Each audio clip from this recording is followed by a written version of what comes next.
session.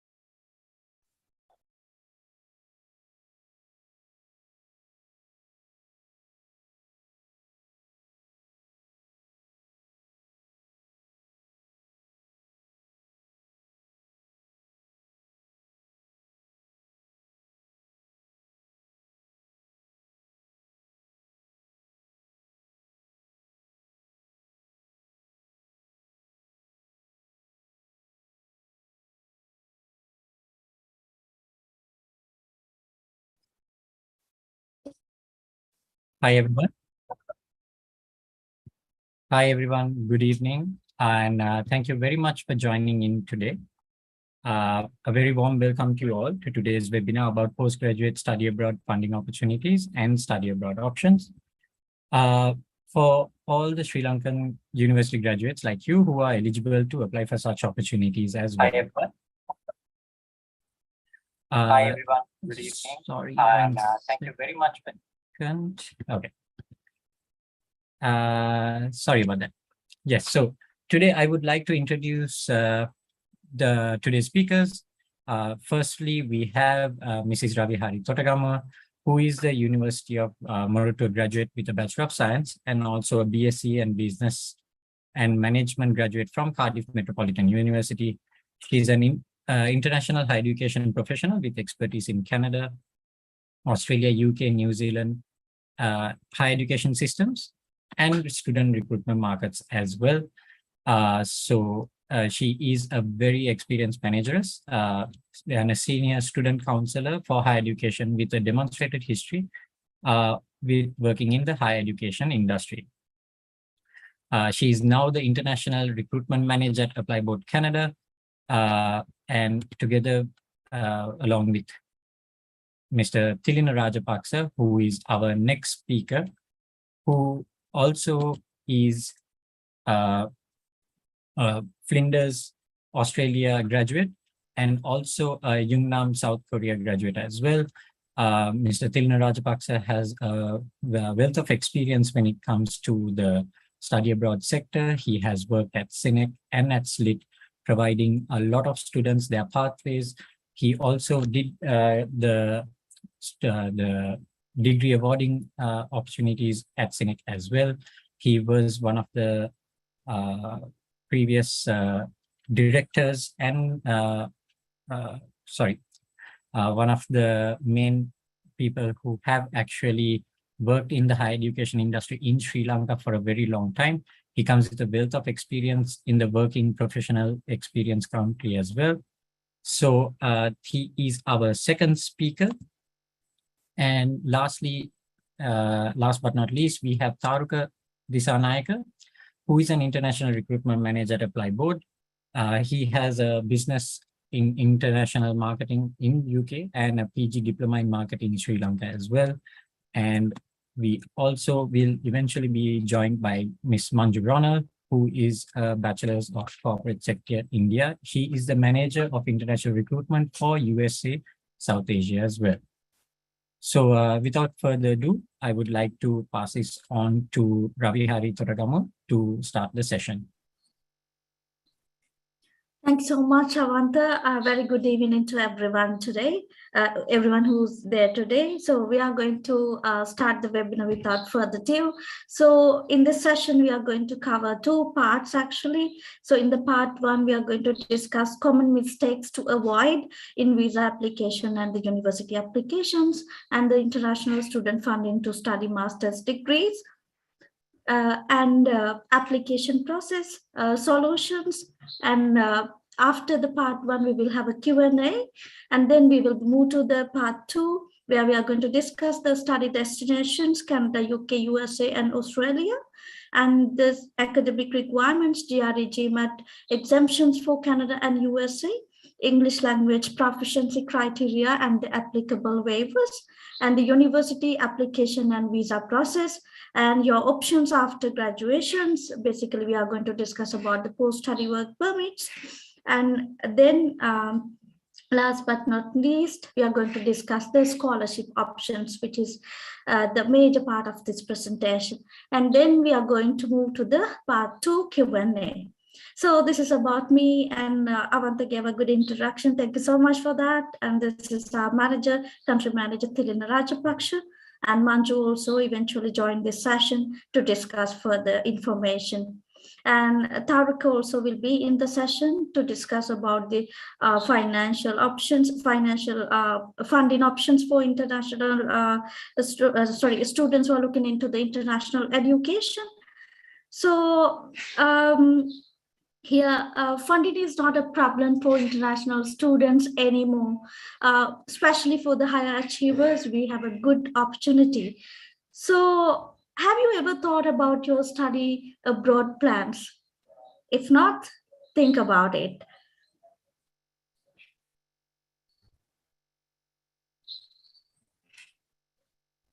So I'm going to discuss some common mistakes to avoid during the application stage.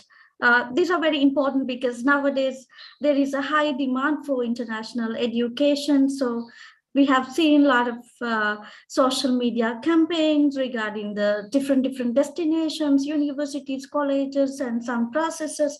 So you have to have a good understanding about the entire process, end-to-end process. Otherwise, there are a lot of scams, so that might be a problem. So first, you should get your profile assessed by an expert. So experts know what to do and how to do. So they will guide you in proper way to place your application at the right university to the right program, which is very important. And applying for qualification lower than existing qualification, this is a big mistake that you are doing if you ever thought of doing that. So you should never go down. You have to go to the next highest possible position. And applying for ESL program. So this is again a big scam alert from us. So even though the university accepts such options like ESL, that means English as a second language program, if you are packaging this with your main program, that will be a high visa risk. And applying to a schools with high visa refusal rate. Basically, as a Canadian company, we never recommend the universities with lower visa success rate because we have all the sensitive statistics. But if you don't have that knowledge or understanding, we understand we don't know, and you don't know, and you don't have that statistics. So that's why it's very important to get a support from an expert to guide you. So because even though there are some universities with the title of university, their visa success rate is really low. If you apply to such a university, then your visa chances are really low. And not checking refund policy of the school. This is very important. Before accepting any offer, you have to go deep into the refund policy because they have some census dates and some conditions that you have to thoroughly follow and to be very strict with it. Otherwise, there will be some problems in case if you had to request for the refund. And not checking the professional recognition criteria of program versus the intended job. So there are a lot of professional recognition. As an example, if you apply to MBA, then there are a lot of recognitions like MBA accreditation, etc. So if you are not following that recognition, if you are not justifying your decision with your intended career, that will be a problem. And last minute application. So as you know, because of the high volume and high demand, most of the universities, they are overwhelmed with the application. So applying at the last minute will be a high risk. So you have very few opportunities to get in. And not studying immigration policies over time. It's very important to have at least a rough idea about the immigration and the visa category that you apply. If you don't have that knowledge, then without knowing such important critical information, so you might face some difficulties. and not applying to a program related to your existing qualification and the job. So again, when you selecting the program, you have to think about your current position, your employment, and your existing qualification. So you have to match your future career according to that, and you have to apply for the program which you can justify this history and the future both. And applying to only one university. So as I said, it's very competitive now, high competition is there. So you have to at least apply for 3 options to secure a seat, because even though you meet the initial requirements, so some universities might not respond to your request because they have already reached the capacity. And the bogus application fees. This is also a very good point that you have to pay your attention on, because as an example, some universities, they offer application fee discounts, and as an organization, Apply Board also offer application fee waivers and discounts time to time. If you're not aware about those discounts and the opportunities, a third party might mislead you, so it's not going to benefit you at all. And not following up with the referees. When you make an application, especially the postgraduate application, university is requesting you to provide referees. So sometimes they want to reconfirm some information with the referees, and they usually send email out. If your referee is not following that, not responding to those emails, then your offer won't come. So you have to make this awareness. You have to talk to your referees and inform them, and there is a chance that you might get an email from this particular university, and please respond to that email. Likewise. And paying registration fees without checking above. So as I discussed, you have to check everything. So please don't pay any registration fee to any kind of organization. So education services are free, but there might be some organizations, we understand they are having administrative charges. That is something else. But for the application process, you don't have to pay for any third party. It's absolutely free, and unless if the university don't charge for the application. And paying for just to get an offer letter. So again, this is a big scam. So this process is not about taking an offer letter. Of course, it's continuing to the visa and up to your enrollment. So don't pay to get the offer letter. None of the university charge for offer letters. And not paying to an eligible program, not applying to an eligible program and study period to qualify for post-study work visa. Again, you have to pay attention on the period of your study, especially if you're applying to Canada, because your post-study work period going to same as your study period. There are few exemptions into that, but again, you have to pay attention on your study period and make sure that your program is entitled to get the post-study work rights, because there are 2 requirements. One is your provider should come under the DLI list as a designated learning institute. And that is also not enough. They have to have the post-study work rights. So you can easily check this with Canadian Education official website, IRCC website.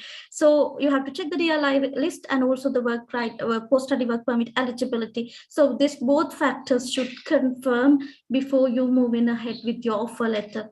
And there are some common mistakes and the scam in the visa stage also. So I'm going to bring few points to you. So submitting bogus credential to cover study gaps. So this is a big risk. Never do it. If there is a gap, try to justify with very genuine factors. Never try to include any bogus certificate to your profile.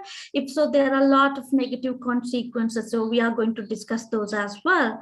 And withholding information and hiding credential. This is also a big scam alert. So you should not do that. And not checking the emails and the portal whenever you apply to the university or the visa. The university or the visa office might request for further information. So they always communicate via email. So if you're not in touch with your emails, then you might miss the deadlines to reply to them. And plagiarism in SOP, this is again a big mistake. As you know, some countries consider plagiarism as an offense. So it's a serious thing. So never copy. This copying means you should not extract from the online sources, and also you should not extract from previous statement of purposes of your colleague. So maybe applicants who already clear their entrance, because these records already exist in the system. If they find it out, then that will negatively impact on your decision. Travel history and the compliance issue. So whenever you have an immigration history, any previous application, rejection, visa grant, whatever, you have to disclose everything. Not submitting qualification verification links. So some universities always request for you to submit the qualification verification link. We understand in Sri Lanka, some state university and even some private universities, they don't have this facility. So whenever you get this requirement from the university, please talk to your local provider and see the arrangement. So you have to respond to this request. So just talk to your local provider, your institute, your university. So they should have an arrangement on this. And wrong program selection criteria applied to the non-related courses. It's again a big red light to your application, because always you have to apply to the right program, related program to your previous academic and employment background, and also future career aspirations. And negative return on investment. So it's not like, okay, I have money, I'm going to invest on my education, so none of you can question on it. So you always have to have a justification about your investment. Let's say you're going to apply for an MBA in Canada. So you are going to pay 30,000 Canadian dollars per annum. So here in Sri Lanka also you have similar options. There are a lot of affiliated MBAs. Nowadays I have seen, like, anyway, UK MBAs was there. Some students following MBA in Mexico, Philippines, unbelievable. So you have so many options in Sri Lanka. So why you are doing MBA in Canada? So this justification should be there. Have you going to pitch this program going to be very beneficial, highly beneficial to get for my future career? So this reasoning should be there, and not advocately addressing visa application questions. So this is also very important. That's why you need support from experts. So you have to you have to correctly answer for all visa application questions. Otherwise, that might lead to decision delay, or that might negatively affect on your application. And not applying for visa on time, refusal for last minute applications are high. So as always, you know, the High Commission is experiencing a high volume of application. So you have to apply well ahead. At least you have to apply, I can say 13 weeks ahead. So that is the maximum processing time these days. So they might take up to 13 to 15 weeks to finalize the decision. So you should give that time to immigration. And having the dual intent. So dual intent is a different deep concept in Canada. If you have applied to any permanent stay or work visa category, at the same time, there is an option for you to apply for a short-term stay visas like student visas. Whenever you have such a complicated situation, so you should get a support from RCIC lawyer to place your application. Otherwise, that will be high risk. And we have few more factors to discuss. I'll quickly go through. So once you on board with us after knowing our solutions, then we will have another session to discuss these factors to the deep. But as of now, I'll quickly run through these points. And poor career history also might negatively impact on your visa application or the university application. If you have very short career, like short jumps and discontinued career history, so that is not a good point, good impression to the assessment officer. And not showing employment history and future employability in home country. As I said, under the genuine temporary entrance assessment, you have to show the ties to your home country.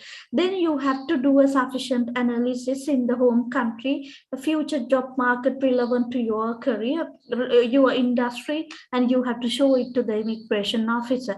Otherwise, that might negatively impact leaving the job prior to the visa approval. So you should not leave your job until you get your visa decision. Whatever the plans you have, please try your maximum to remain in your current job until you get the visa decision. Otherwise, that might negatively impact your application. And not considering local job market opportunities upon return. So they are always going to compare compare your home country opportunities and your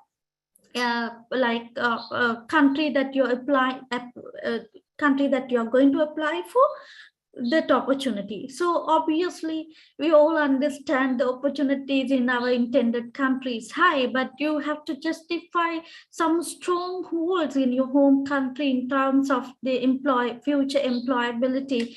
Otherwise that will be a big question mark. An unexplained study gap. So as I said, it's very important to explain the study gap. It doesn't mean that you have to study from 3 months to 3 months or 1 year to 1 year. If you have any considerable gaps more than 1.5 years, gaps means the academic gap from your last academic qualification to date. So if there is a considerable gap, you have to justify why you couldn't actively engage in education that time. So that justification will give a clear idea to the visa officer, and that will clear out if any doubt. Use of bad English in visa application. So this is also very important. So you are going to apply for postgraduate studies. So maybe you have good IELTS scores. So make sure that you are using the same level of English when you're making the statement of purpose, especially if you're trying to outsource this service. So we never recommend to get third-party service to write your statement of purpose, because the visa officer or university expecting very genuine thoughts from the student to know why they have selected these studies and other related factors. Not showing acceptable SELT results. So you have to have approved English language test result to apply for the visa. A good example, let's say if you're applying to Canada and the university accepts Duolingo, but when it comes to the visa, the Canadian High Commission is very strict to IELTS. So you have to have IELTS because that is the preferred test at the Canadian High Commission. So you have to have this knowledge and the understanding. And Troj IELTS, again, a big scam alert. There are 2 professional bodies which offer IELTS in Sri Lanka. So we are so sure no one can play with these 2 bodies because they are monitoring the system in such a strict way. But if someone trying to fool you out, saying, okay, we can do the service for you, please never take that risk. So there are a lot of negative consequences. And not checking deferral and refund deadlines and their policies and laws in tuition deposit. This is also very important, as I discussed earlier. The universities and the institutions, they are very strict to their refund policy and the census dates. As an example, I can take one example from a Canadian institution. So this particular institution is having a condition in the offer letter. You have to submit your visa application within 45 days of receivance of this offer letter. If you didn't submit the visa within that time, you are not entitled to get the refund or transfer that funds to the next intake. So likewise, there might be very, very strict conditions. So you have to be vigilant about them. And these are some other points to consider in the visa stage. paying third parties to show funds. So this is again a big scam because they are playing around. So don't take that risk. And inadequate funding, source of funding not explained, variable, negative P&L balance. So P&L balance means if you are showing your funds from a business account, so we use profit and loss account balance to show the income or the accumulation or the ongoing income. So third party sponsorships, distant relationships, always whenever you use distant relatives funds, so then the visa chance is really low. And not having funds in a readily accessible account, this is also a very strong thing to consider, because basically you have to have access within 25 hours, whatever the funds that you are showing for your visa application. That is the expectation of the visa officer. Underline on FD certificate. So especially if you are taking third party support, this is their practice. So they always take in this cashback loans, again the fixed deposit, we call it underline. So you should not do it. That is a high risk for the visa. And not showing in advocate evidence of finance sources. So it's very important to show that the finances that we are using for application, we have generated it through lawful sources. So the accumulation is really important. And land sale, vehicle sale, if you include in as an evidence to accumulation or source of fund, you have to be very careful, because some visa officers, they have identified these two sources are not much genuine sources, and applying with many dependents, or that is a high risk, because then you have to show a lot of funds, and also you have to justify a lot of things to show that you are coming back, because you are taking all your immediate family members with you. So there are very few chances for you to show the ties to your home country. And paying through illegal channels such as Undial and inability to get the refund. So most of the university, when there is a refund, they're trying to refund it back to the original payment method. So if you use a third party account to pay your finances to your fees to the university, when there is a requirement to request for refund, so that will be a big challenge for you, because the universities usually they refund it to the original payer account, not to any other account. Not explaining strong family ties to home country. So we already discussed this. You have to justify this in terms of the family ties, in terms of the employment opportunities, and in terms of the assets that you have in home country. Many other points to consider. And having family ties to those who have violated immigration compliance in destination country. So especially if you're taking support from a person, a relative who's already in destination country, please make sure that you're aware about their visa history. Even though they travel to the particular destination in legal way, they might have done some changes to their visas, which they never communicated to you. So you have to be very alert on this thing, because that's going to affect your visa application. So we have discussed a lot of challenges and gray areas. So don't worry. Yes, of course, there are a lot of negative consequences like visa denial, and they might ban your visa for 5 years, loss of huge amount of money, and a loss of valuable time. So that's why we organized this session today to help you. So we have international student funding opportunity for Sri Lankan university graduates, especially graduates like you with high performance. So we are here with a solution. So Avantha, it's over to you. Thank you so much. Thank you very much, Aliari, for that session. So I would actually like to invite Tilina Rajapaksa to take over from here and to proceed with the rest of it. Tilina, over to you. Yeah, thanks, Avantha. Am I clear? You can hear Yes. me clearly. I can hear you clearly. Right. Thank you so much. Welcome, everyone. It's lovely to see you all in Sri Lanka joining us today. So I'll get started with my part. So this great news, this is something that had been introduced by Apply Board and partner financing institutions to support students with high performing academic results who were earlier unable to fund their studies. With this opportunity, you can open up to many opportunities in Canada and the US. So I'll come to the details, but before getting there, we'll discuss about typical funding plans for Sri Lankan graduate students. In the past and in the current situation, normally you will have students funding from savings, students funding from assets sales, as Ravi mentioned, maybe car sale, maybe land sale, maybe property sale, etc. And then you have scholarships, and it's a very, less than 1% of the students actually secure scholarships. So what do majority do? This saving or asset sales. But the situation in Sri Lanka, a lot of high performing students, they get into the state university, take the free education, and they are very fortunate that way. But how can we expand this to further their studies overseas?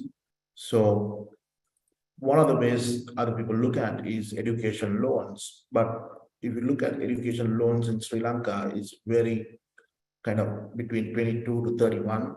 Actually, when I look at about 7 banks today, the rates were going up to 27%. So 27%, it's not easy to get a loan. You have to mortgage your property. You'll have to have a co-signer, meaning you'll have to have guarantors. There should be somebody who's able to pay the monthly installments, etc. Right? And then it's a lengthy approval process. You need a lot of documentation. You know how it is when it comes to taking a small loan, right? Looking at all of this, and these loans are actually financed for part of the education cost. So if you need, let's say, 10 million rupees, they will say we will give 75% of the loan. So all of this kind of not a great option for students who have high performance, but yet not that, they don't come from a good financial situation. So you don't really have to worry about that now. Now, this is an example of, this is from a local bank I took to calculate the personal loan, education loan. I put the interest rate at 27, as the bank has mentioned for their international or local education funding interest rate. And I looked at about getting 35,000 US dollars to study abroad for your living expenses and for your tuition. So when you look at the current TT buying rate, selling rate, actually, it comes to 272 rupees, 271 and 90 cents. So you multiply 35,000 by 272, you get 9.5 million. Now, if you borrow 9.5 million at the rate of 27%, you will be paying, at the end of your loan payment, you'll be paying 17 million, and a monthly repayment installment will come to nearly 300,000. Right. So this is the situation in Sri Lanka, but you don't have to worry anymore. So we are opening up doors for you and giving you options where if you have the minimum requirements where you can study abroad without any collateral, mortgaging your house or mortgaging any property, etc., selling property, you don't need to do that. And this is enabled by an international funding organization who works with us. And these funds are on students' future potential, meaning your future career and earning potential. So it's not based on your current situation. It's not based on your current financial situation. So if you are a bright student who is maybe in an area like the STEM area, science, technology, engineering, mathematics, with future great potential in earnings. This is for you. And these potential is being worked out by big data credit decisioning, which is a current tool that they use to assess student profiles. Then, as I mentioned, you don't need a co-signer. You don't have to have guarantors. You don't have to have your father mortgage your house. You don't need collateral, right? This is unheard of in the future. And then no property mortgage, as is mentioned, powered by Applyboard's licensed international student financial service partner based in the USA, and it's a Washington-based financial institution which helps a lot of students worldwide. So far, over 2 billion worth of international funding has been processed, and the partner will lend to talented international students like you who has basic minimum entry requirements to study in some select universities. And this option is actually available for more than 400 universities, and mainly 80% of them are in the US, about 20% of them are in Canada. However, when we look at the Sri Lankan situation, we know that students do not normally take the GRE and GMAT exams. So we filtered about 60 partners universities that you can apply to without having any funds.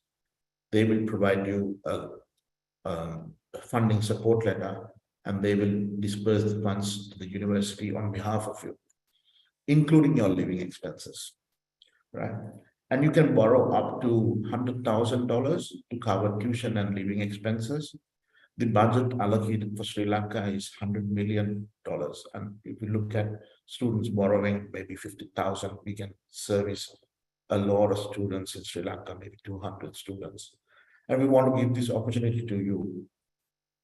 Next, in terms of your payments, so the lending organization gives your first tuition, second tuition, and you have the option of paying only an interest during your study period and 6 months after your study period.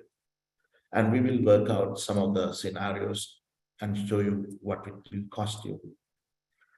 Then capital repayment, that is whatever the main fund that you borrow, begins only after 6 months of graduation. You have a grace period of about 6 months. The company will also help you with mentoring and finding jobs, and helping you with your career once you graduate. Then you can go up to a maximum of 10-year repayment period from the time you borrow. So if you borrow it today, you can repay it within 10 years. So I mentioned the interest rate in Sri Lanka for education loans is now 27% on average, and sometimes it goes up to 31%. For master's students or PhD students, the interest rate is fixed at 11.59 APR, let's say 12% APR. So if you're borrowing for the first year tuition and living, let's say $30,000, what you'll be paying per month is $300 per month, right?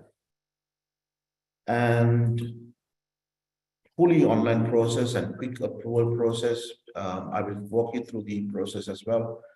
For students who are USA bound, the financial institution will give you a loan letter confirming your education funding when you apply for your I-20. I-20 is your the final offer letter that you need from the university for you to go for your visa. So you don't have to incur any fees. You don't have to make any tuition deposits, etc., to the US universities when you work on this process. And the I-20 cost is normally about $200, $300, depending on the universities. And there is a list of universities that do not charge for the I-20 letter as well. So there is no cost to you until you get your loan at all. Then eligible students must be within 2 years of graduation and are applying to an accredited or enrolled to pursue any degree, meaning they should be on a 4-year bachelor's degree or a 2-year master's program. If you're going for a PhD, it's funded for the last 2 years of the PhD. So the loan disbursement will begin 2 years before your graduation days. And if you have questions, we can, of course, answer during the Q&A section.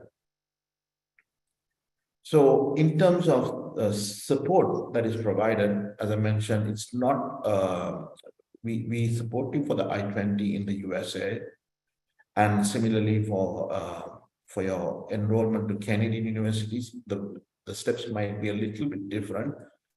Some universities do ask you to make a tuition deposit. Most good universities will ask you to make a tuition deposit about ranging from $500 to about $2,500. The loan process will actually begin only after you have a final decision. So the steps are quite a little bit different, but there are solutions to address that. So this funding is not limited only to STEM or business programs. This is available to any option. But of course, it will be based on your future potential earnings. And the funds will be directly disbursed to this university and it will not come to your pocket.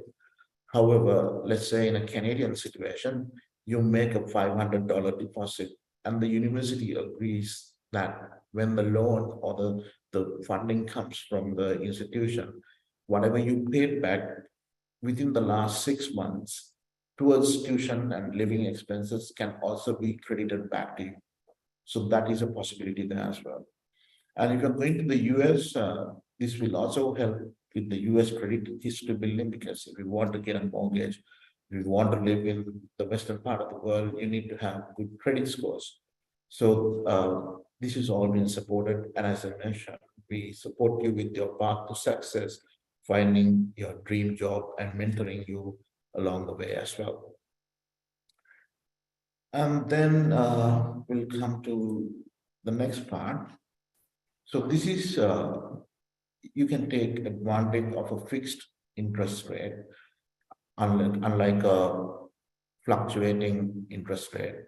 So this will be capped at basically about 12% per year.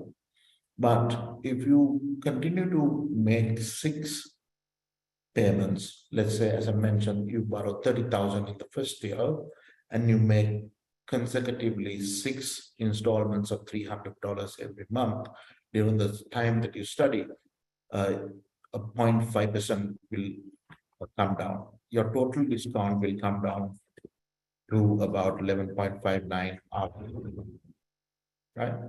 So there is rewards for people who pay back on time, etc.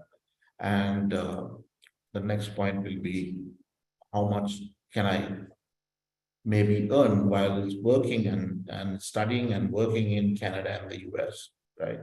So a lot of people ask, what is my cost? How can I pay back, etc. So Canada allows international students to work. During the term time, that is during your study period, you can work 20 hours per week during that time. And after your term time, you get holidays. Normally in a year, you have 8 months of study period and about 4 months of scheduled breaks or vacation, etc. During the 4 months, you can work full time. Now, currently in Canada, this 20-hour work limit had been raised, actually removed, and all of those who applied for a visa before the 7th of October or are studying right now in Canada, they can work full time. We don't know how this will manifest in the future. This might continue because Canada needs a lot of workers at the moment. And the minimum hourly rate on average in Canada varies from about $13 in certain provinces to about 15 Canadian dollars in other states. So in Ontario, this can go up to 15. $2.50 in British Columbia. This is now $15.65. I have with me today with our US destination expert, Himanju Ronald, as well. I invite her to comment on the US situation as well. So USA too, you can work. However, you must work on campus, meaning campus or the campuses linked institutions. It could be a hub, it could be a different sub-business of the campus. Unlike in Sri Lankan University, you have a lot of campus kind of PPP organizations, collaboration between industry and the university, etc. You can work in any of those. So all of the university international students do find work there. And like in Canada, you can work 20 hours during the term time and full time during your scheduled breaks and vacation. And the minimum hourly rates, federal rate is $7.25 per hour, but it varies from state to state. So Manju, you can share some of your thoughts on this.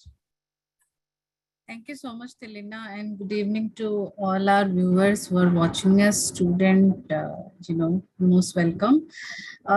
As Tilina mentioned that in United States also, it is the policy of same like Canada. You can work 20 hours as a student on F1 visa. During your breaks, your summer holidays, or maybe your weekends, you can work full time. There is no restriction on that, and it is legal.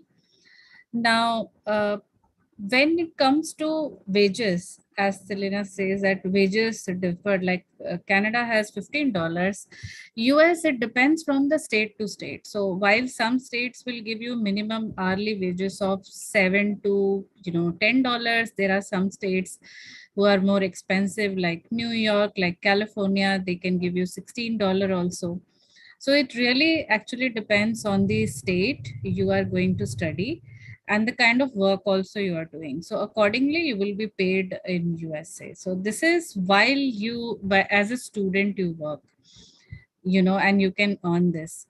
And this can cover up because the cost of living is not very high in some state. This can definitely take care of some of your expenses. Thanks.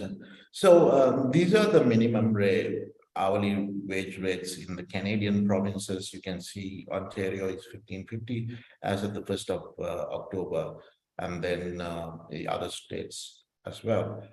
When it comes to the US, you have a state minimum wage law, and these are the ones that are in blue color as high wage rates. You can check the link that I've given there to find out for each of the state how much you can go on. So we can do a very small calculation and see what sort of earning potential you have during your study period. So as I mentioned, you can work for $15 per hour minimum. You can work 20 hours. You have 52 weeks for a year, and you are going to work 8 months on a 20-hour basis. You can earn $10,400. Then when it comes to your breaks, you can work full time. Again, you can earn $10,400. So you potentially have about $20,800. And the spouse can accompany whether you go for undergraduate programs or postgraduate programs, and they can work full time, and they have the capacity to earn about $30,000. When it comes to USA, the student can work, and we know federal minimum I've worked out here, but this can actually go out to about 20,000 in some cases, and in certain cases, if you're working for $15, this can actually go up to about $21,000 as well. So the next question is, what about the spouse's work limits? Canadians can work full time. However, when it comes to USA, there is a work authorization which is required. J1 is the F1 is the visa, and the J2 is the dependent visa for a spouse. So normally the spouse has to apply to a J2 employment authorization, and that can take about 4 months after arrival. So even though we say it's the spouse is not allowed to work, they can, provided that they have this authorization. Any comments on that, Manju? No, Tilina, you are absolutely right that F1 student dependent, the spouses cannot work on F2 visa. It's not allowed. However, they can definitely apply for the authorization EAD card, as well as they can get involved in the voluntary work. So they can be volunteers, but they can't work while on the student visa dependent. Thanks. So, schooling options for dependent children, if you are married and you have kids, Canada allows kids to study. You can take your kids and they can study in the public schools, same rate as the residents. So you pay the nominal residential fee. And in the US, it's kind of not free until they get to the green card. However, the dependent children may study at the elementary and secondary level schools, and it depends on the school that they go to. The fees can vary, and if you go to a community school, the fees can be really low, and it's not that high. And in the US, you can take your dependents until they are 21 years of age as well. Moving further, we want to show you the funding supported partner universities that admit students without GRE, GMAT for master's courses in Canada. So we have these universities: University of Waterloo, Carleton University, University of Windsor, Trent University, Western University, University of Ottawa. And then we also have University of Manitoba, Royal Roads, UNBC, Vancouver Island, Lakehead, Brock. We do have a big portfolio of universities in Canada that do admit students to the master's programs without GRE and GMAT. However, they may not be supported for these funding options. So these are the universities that are available for your funding option.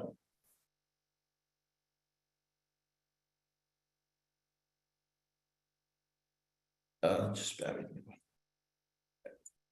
So we can look at a scenario how this works out in Canada. We can look at University of Windsor, Master of Management in Business Data Analytics. Right, somebody wants to study there. This is a hypothetical calculation. The study duration is 2 years. Your tuition fees for the 2 years will be $45,492, roughly about $25,700 per year. And then your scholarship, if you have a certain GPA of 3.5 or 3.2, etc., you might be eligible for this scholarship that they give. So less the scholarship amount, you have total for tuition after scholarship, which is $41,742. And your living expenses as a student, the Canadian government has put that at 10,000 Canadian, and you're living for 2 years, your cost will be 20,000. So your total living expenses for your spouse will be $4,500 per year and $9,000 there for the 2 years. And your total calculation here comes to about $61,742. Of course, you cannot get a funding for your spouse. The funding is only available for you, and your living expenses and tuition, whatever the university mentions, will be dispersed to you. And then what is the amount that you're going to borrow? Yes, let's say you're going to borrow $1,742 hypothetically, right? And funding interest will come to $9,688 for the entire period, right? So your total cost, including the cost of interest, will be $71,430. Then we worked out how much you can earn on part-time. Part-time work for the student, you can earn $41,000 over the 2-year period, provided these are all hypothetical, provided that you're working every day and of the year where you're allowed to work, and then your spouse, we said it comes to about 31,000, so they can earn 62. So 62 plus 41 comes to about 104. So you can pay off this 71,430 and still have something in your cash, in your hand at the end of your study period. So this is practical, but it's not a perfect calculation. Sometimes you can earn more, sometimes you might be earning a little bit less. Similar situation, if you want to look at wages and things like that, you can refer to this document, which will be made available to you in the at the end of the webinar. And then funding supported partner universities that admit students without GRE, GMAT for master's courses. In USA, we have so many. So I'll quickly walk you through. And Manju, if you have any comments, you can, you can mention anything. But we have plenty of universities in the US, and funding options are available for students from about, like the course fees can vary between $12,000 going up to about $31,000, etc. So I'll take an example from this US university lot as well. So let's look at before that, yes. So USA has STEM designated list of programs, which means based on the STEM designation, your post-study work duration can vary. So I'd invite Manju to comment a little bit on that. Yeah, so STEM is particularly science, technology, engineering, and mathematics. It's not management. So if your program falls into this category, that means you automatically fall into the visa where you can get an extension of 24 months on your OPT. OPT is for 12 months, which is given to any student who is heading to USA for their degree program. But the STEM designated student also gets the extension of 24 months. So in simple language, they can stay back for 36 months on OPT and work there legally. So those are STEM categories. Yeah, we invite you to have a look at this document. This is the government approved STEM designated list. It also has programs like behavioral psychology. It has programs for business analytics. It has programs for MBA programs. And it's not limited to the traditional STEM subjects, as Manju mentioned. Then we look at the job rankings in the US and minimum wages and maximum wages, high salary jobs, etc. You can refer to this link for that. Now I want to show you an example. This is Harvard University Master of Science in Business Analytics program. This is a STEM designated program, which means you are eligible for additional 24 months of post-study work permit. And then this program will cost you normally $14,000 per year. However, the university also offers a scholarship if you meet a certain GPA, and that's not a big GPA to achieve. It's about 3.5, I think, 3.2, 3.5. So it can vary between 14,000 to 28,000 for your course. And then how do you finance this? You've got to finance this with this international funding option. Also, because you work with ApplyBoard, this application fee, normally if you apply directly to the school will be $35. This will be also waived off, and you can apply for free. So Harvard University case, 2-year study duration, tuition fees 28,000, scholarship we will assume you get 14,000, and your tuition after scholarship is 14,000. Then you get living expenses student 10,000 per year, 20,000. Total will be 14 plus 20,000, which is 34,000. You will be borrowing, for example, 34,000. Now you will have the first year working opportunity. This university is based in Connecticut. So in Connecticut, the wage rate is $14. It's $14 per hour. So first year tranche, you get 17,000 for your tuition and your living, right? And your interest for the first year becomes $2,040 at 12% interest. And then total owed will be $19,040.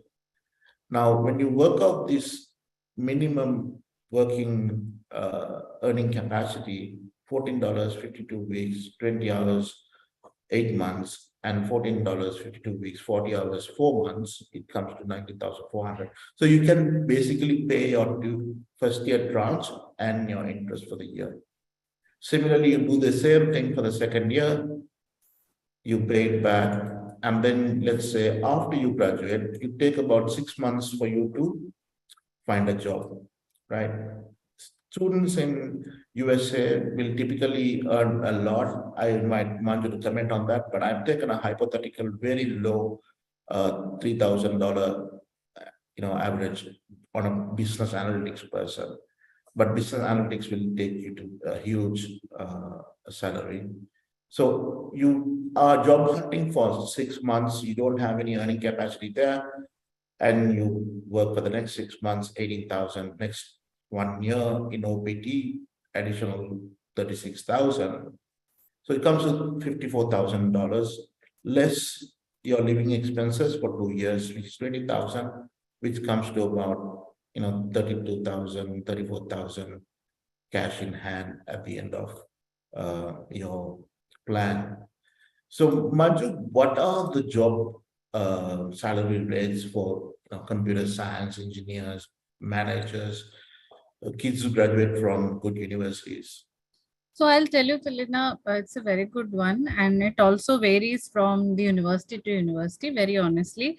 But a minimum wage, a minimum salary of the student who are from computer science or information technology, engineering, data science, business analytics, they definitely get the package of $60,000 to $100,000. And this I have been looking at it, the students do get that very comfortably. There is absolutely no fight when it comes to this. Yes, some states in USA might pay you more than the other state. That's definitely there. For example, if you are getting a job in California, because the cost of living is very high, they will also give you an increased salary. But if you are working in South Dakota and some other city, it may not be so much, maybe Idaho. So it might be little lower than what you get paid in California, New York, maybe Texas. So that's how it ranges, Tilina. And it goes on, some student who come with work experience, they might definitely get more than $100,000 also. It varies there also. So definitely a very lucrative profession. Yeah. So I've taken a very low, like a minimum wage, unskilled rate at this time. Even then, you have 3 years post-study option. I've only taken 2 years. You'd have another year. That means you have great earning capacity. So you essentially don't make a loss, but you made a profit at the end. That's the kind of capability that this program has for good students like you. So you might be wondering, what is the applicant selection criteria? We don't have a major problem with bright students anymore, because all what you need is whatever the university requires. If you have that, whether the university says you have a 3-year degree, if that is good enough, and 50% GPA, meaning like 2.0 GPA with 4, if you are able to get admission, this funding is a possibility for you. So you really don't have to worry. What we do is basically take you through this application process. Initial part is very fast. Within 30 seconds, you can check against the university you want to apply, whether that can be funded by us. Second, yes, then you go and apply to the university, right? And once you get a university acceptance letter from the university, conditional offer, you can go into your second stage of the loan application. You complete it online. Within 30 minutes, you'll get a preliminary decision. So that's a preliminary decision, yes or no decision. So you have an idea whether you can go ahead or not go ahead, right? And once you have that, you will get a conditional loan offer. After that, you can upload all the documents to the system. On the dashboard, it's very transparent. You have a view of that, and you can see your application process. And then you get your final approval within, let's say 7 days, if all the documents and everything else is ready. And once you have the I-20 There will be a support letter for your I-20 also. And once you have the I-20, you can go for the visa. And then once you enroll, you can start getting your disbursements. And after the graduation or near the time of the graduation, you can connect with us for interest rate discount, as well as getting mentorship for finding jobs, etc. So what is the cost to you in this process? Is there an application fee? There's no processing fee cost, no application fee, no registration fees, no foreign currency exchange rate different cost, because these funds are coming directly from the US financial institute and paid in dollars. You don't have to encash rupees with dollars. So no money transmission costs involved. All of this will save you a lot of money and no currency devaluation costs that you might face in a place like Sri Lanka. So all of this is no interest from cost from time of visa, the application enrollment. You don't have to block money and keep it in accounts and things like that, and lose out on interest or whatever. All of these are some of the benefits that you will get. So with that, I think I can now hand over to Taruka, who will discuss how to go ahead with this process. So over to you, Taruka. Thank you, Tilina. Good evening, everyone. And it's absolutely pleasure to talk to all of our students today. And welcome on board again, all the students who will be joining with us in the Zoom session and also with the YouTube channel, YouTube platform. And again, yes, I'm sure that you have taken all the notes that Tilina has mentioned. The Ravi Hari mentioned at the top, she mentioned all the points that we should take into the consideration when you're in the process of study abroad journey. And right after that, Tilina mentioned the opportunities that you have with the loan funding opportunity with USA and Canada. And having said that, what if I say that I have the solution for you at one place? What in a one place? What if I say that I have the solution? Would you be interested? Yes, I think I do have your attention right now. So in my next few slides, so basically the solution is Apply Board. If I am to talk about the Apply Board, in my next few slides, I'll be talking about what is Apply Board and what do we do. And also if you're interested in the process of studying abroad, UK, USA, Canada, Australia, and Ireland, in either country, it can be any country, what is the process that you should do? How do you take it forward from here? So I'll be explaining whole the process, and I hope you will find it very informative. So the next point is, I want to give you an idea of what is Apply Board. So if I'm to talk about Apply Board, so Apply Board is a company where it was founded in 2015 by 3 brothers who also experienced the difficulties of applying to schools in abroad. So the issue was addressed in 2015, and within 7 years of time, we have gone up to almost 2,000 plus employees all around the world. And currently we are standing at $4 billion company valuation. Yes, you heard it right. So in terms of the company valuation, we are standing at 4 billion Canadian dollars as of 2021. And not to forget that we have ranked number 2 on the Deloitte Technology Fastest 50th company in Canada for 2020. So these are the overall idea. These are some important factors of Apply Board. And if you want to know any other details about Apply Board, you're most welcome to go to this particular link right over here. And these are some awards that we were able to achieve during the past 7 years.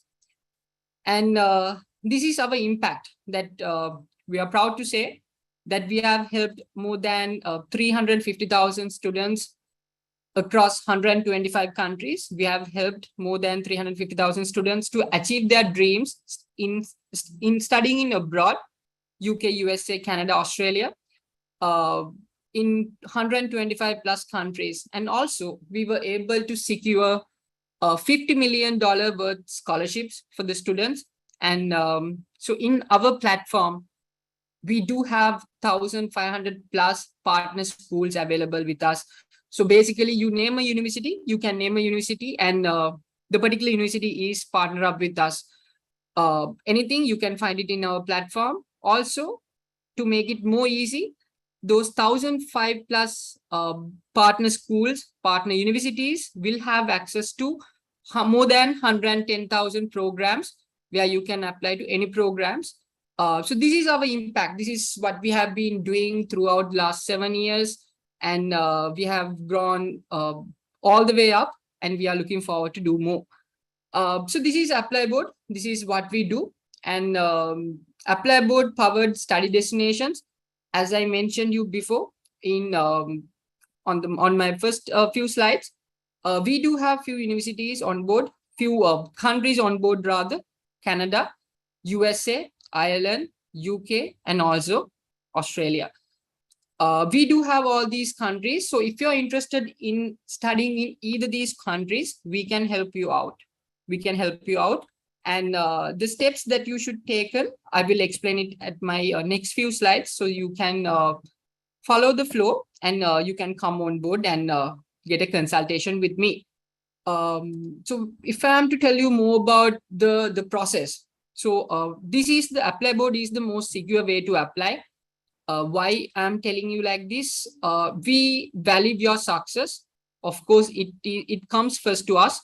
If you take Apply Board, students have 95% plus acceptance rate, where they will get surely offer letter. 95 plus acceptance rate. We do maintain that. Also, it is very convenient. As I mentioned you before, everything you need, you can find it in a one place. With Apply Board, you can discover all the exclusive details, and also deals on language test. It can be IELTS, it can be a PT, and also the flights details, fee payment options, and also not to forget the student financing options that Tilina has mentioned in the first few slides. So all these facilities will be provided to you in a one platform, and that will be Apply Board. Also, another factor, I think Ravi Hari also mentioned that you'll have to keep an eye on the security. So if you're applying with Apply Board and with our platform, Apply Board is a trusted platform by more than 350,000 students. That explain it all, that says it all. So we have a 100% transparency. You can see in and out what's happening, what's going on. You can get an idea on each step. And if I'm to explain on each step that you will be going into when you're applying to any of the student destination, the number one is program selection stage. This is where we first come into the play. This is the first step. So when it comes to the application selection stage, I want to explain how we can help you on each and every stage. And I'll be mentioning the stage, and also I'll be mentioning how we are planning to help you out on each and every stage. So when it comes to the first stage, which is the program selection stage, we will be giving you application fee waivers and also discounts. A few of more interesting news coming forward in my next few slides. So don't worry if there's any application fee involved in the universities. We'll be able to give you application fee discounts, or we should be able to give you free application.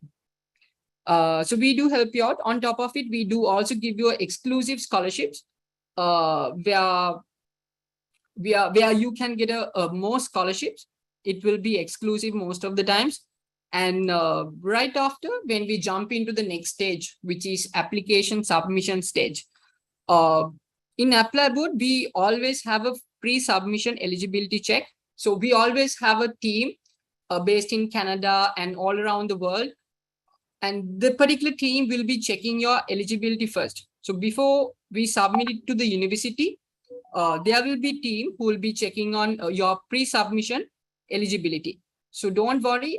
In that case, we'll be making sure that you are applying to the correct program, and we are making sure that you will get the offer letter in a timely manner. The third one, the offer acceptance stage. This is where you get the happy face. When you get the offer letter, we make sure that it is the most secure and verification letter via apply proof. So we do have our own system on a software. It influenced by artificial intelligence, and we can secure and we can confirm that this is the correct offer letter received by the students from the university. And once you receive the offer letter, the next stage would be making initial tuition deposit to the particular university. This is where most of the students face the problem. I'm sure that Ravi Hari also mentioned the a third-party payment method, which we don't entertain, which we don't recommend. To avoid that, we do have a partner that is on board with us, which is Flywire. In Flywire, we can secure and we can transfer your money to the particular university, and the advantage of that would be we can always track. Have we sent the money to the university? Or where does it say? Where does it stay? How long it will take? So all these information that we can track from the Flywire. This gives you a better visualized picture what is when and where my payment is currently holding in. So this is an advantage to get the maximum out of it. So this is why that we thought of having all the points that you should take into the consideration at the top, so you will get an understanding. On top of it, as you may know, UK universities, sometimes they do have a credibility interview before you making the tuition deposit to the university. So in that case, don't worry, we got you covered. We'll be giving a free credibility interview support. There will be specialized team based on the credibility interview, and we'll be helping you out in order for you to get ready with the real interview. So you'll be going to the interview with the confidence level, with a high confidence level, and you will surely get through with that. Finally, when we come to the visa application stage, when it comes to Australian visa, we do have MARA agent, migration agent, and your visas will be submitted by a migration agent, so you don't have to worry about that. And of course, for UK, we'll be giving guidance how to lodge your visas, and we'll be guiding you through. And Canada, of course, we do have a network of regulated immigration consultants all over, and this might be a paid service, but you can make sure that your visa is submitted in a correct manner by RCIC officers. And also for the USA, as Tilina mentioned, we will be having an interview with the immigration. So for that also, we'll be giving you a preparation, and we'll be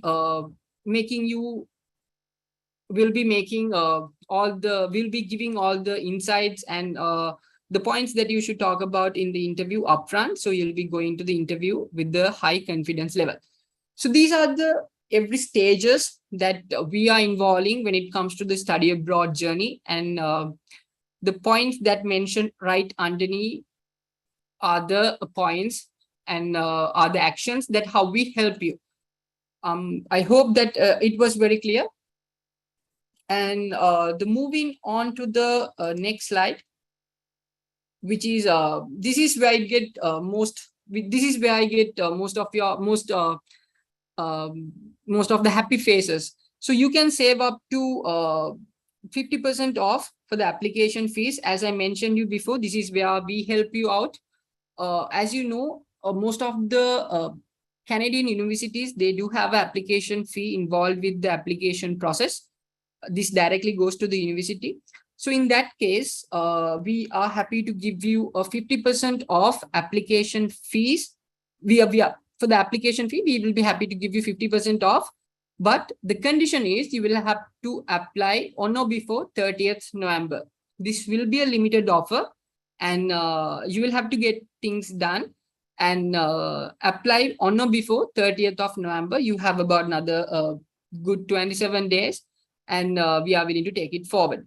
For an example, if you take University of Ottawa, Master of Engineering program, which goes for 2 years, the application fee will be $110. But right after the discount that we are giving you, it will be $55. Approximately, you will be saving 15,000 LKR. You'll be saving about 15,000 LKR. So get the maximum out of it. This goes till 30th November. Make sure that you submit your application on or before 30th November, and we are willing to take it forward from there. Right. So as I mentioned before, if you are interested in the process applying to any country that I've mentioned in the front, this is the steps that you should do. First thing is the basic awareness. No problem. We have covered that. We have done all the basic awareness, and there'll be few more slides where it will get more interesting. So the basic, right after the basic awareness, there will be a profile assessment for international funding. There will be a Google form. We'll be sharing it with you. And also once we done with the webinar, we'll be making sure that all our partners, all our students will get the presentation slides. If you go to the presentation slides, number 2, there is a Google form link where you can get into the Google form and fill out all your details and submit it right back to us. So one of our team member will get back to you. At the same time, you can request for a one-on-one consultation appointment with one of our team members.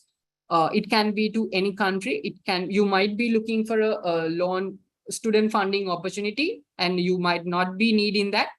Either way, we are looking forward to help you out. So make sure that you are requesting a one-on-one consultation appointment with one of our team members. How do you do that? Well, don't worry. In the next few slides, I'll tell you my contact number. I'll be available on WhatsApp. Please do drop me a WhatsApp so I can fix your consultation appointment accordingly. The next step is after we check the pre-assessment funding eligibility check, we'll be going for the conditional funding confirmation. This will be upfront. We'll be checking your eligibility for the loan facility. Then the next stage will be submission. We'll be submitting the application to the university, where you can get all the details, where we are collecting all the details, academic transcript, a passport, all that, and we'll be submitting it right back to the university to get an offer letter, which is the basic step. Once you get the offer letter, and once we meet all the conditions which is mentioned in the offer letter, we can go for the tuition deposit. Once we go for the tuition deposit, we can simultaneously check what is the funding approval, whether we are eligible or not for the funding procedure, funding loan option. With that, we can take it forward, get the final documentation from the university. It can be COE for Australia, CAS for UK, I-20 for USA, and final offer letter can be for Canada. We get the final documentation from the university, and we'll be applying your visa to the immigration. So this is the process that will be going through. And of course, the last step, which is the enrollment. Till enrollment, we'll be helping you out. So these are the steps that we'll be going through when we are taking the process of, when we are in the process of study abroad. As I mentioned you before, please do make sure that you fill out the Google form. This is how we can connect with you at the initial stage. Right after that, simultaneously check for one-on-one consultation appointment, and we can take it forward from there. So these are the steps that you should do, and how to book the appointment. Also, we are planning to do a physical meeting in Colombo, Kandy, or Galle, considering the fact that most of the students are from Colombo, Kandy, or Galle. Exact dates and times will be notified upon on the pre-assessment that we are doing. And if you want to check into this, please do submit the Google form right away. And also you can scan the particular QR code, which is mentioned towards your right-hand side, and you can get into the Google form and take it forward. again, I'm stressing on this point again, please do fill out the Google form. That will be the initial step that you'll have to do it from your end, and we'll be taking forward from our end. Right after that, we can jump into the Q&A session. This is my contact number. I'll be available on WhatsApp. I have given my email address as well. If there's any inquiry, you can send all the emails to me. And also, I will be easily available on WhatsApp. So if you're looking forward to get a one-on-one consultation, please do drop me a WhatsApp. I'll be happy to help you out. I guess we can go for the Q&A session. I'm sure that a lot of students have the Q&A session. Avanta, will you be able to accommodate the Q&A session for me? Yes, Saurabh. Thank you very much for that informative session, everyone. Apologies to everyone who I have been replying as fast as I could on the YouTube channel. I hope I have answered all your questions. I think I did come to the end of all of those questions. So I will take the questions right now on the on the Zoom Q&A. So let's start off with that. The first question is, does working experience fill study gaps? Repeat the question, Avanta. Does working experience fill study gaps? Yeah, so if you've been constantly at work, that fulfills. However, there might be like this happens mainly at certain Canadian universities, or rather mostly the Canadian colleges. So when it comes to Canadian public colleges in general, they ask for 5-year study gap, less than 5-year study gap, but some can go up to 9 years. Universities typically do not ask the study gap. So, so long as you're applying for a master's program at university, you will not encounter that issue. Even if they do, you will have a lot of options with other universities. So not a problem. Thank you very much, Dimna.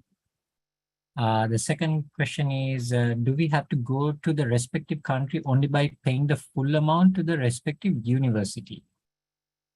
No, so you don't have to pay the full amount. It's normally like 1 semester fee that you need to start to get to a university. Very rarely does universities ask you to pay like the entire fee. However, for the semester, for you to have an enrollment, you have to make a semester fee. That's the enrollment requirement. So it can be half of the annual tuition fee. Thank you, Tilna. And the question after that is, if our job is not related to our bachelor's, can we apply for a master's relating to the current work experience? Yes, you can, Ravi. I invite you to comment on that. Yes, that is possible. So we have to justify why we apply for this particular program, and we have to match it with the future career aspirations, especially. So if your bachelor is not related to your current job, so you have to consider the time you spent in the current job and progression of the current job. So with that, you can justify your decision of selecting a little bit like irrelevant program to your first degree. So that is possible. Great. Thank you very much, Ravi. The next question is, what are the chances of a fresh bachelor's graduate being chosen as a candidate, assuming they have asking requirements? This is for the loan facility.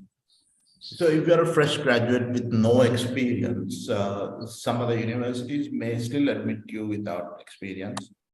Most US universities will ask for about 2 years of postgraduate experience, especially for MBA programs. But other programs, of course, do not ask for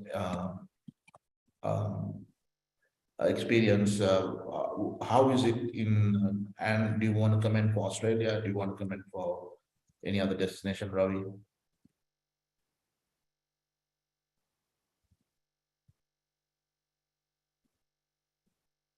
So basically, the question was, if a fresh graduate just after graduation, can they get into a master's program? The answer is yes. Yes, it is. Yes, so basically, I can comment on UK. As you said, they might ask work experience for MBA and only for a few other programs, but most of the other programs students can apply as a fresh graduate. Yeah, it's the same applies for Australia as well. So if it is an MBA executive, they will ask quite a number of years of managerial experience as well. But they also have MBA international, so the students, fresh graduates can go to MBA, MBA international. So other than that, as Ravi said, there are specific program like physiotherapy and all. They might require a specific work experience.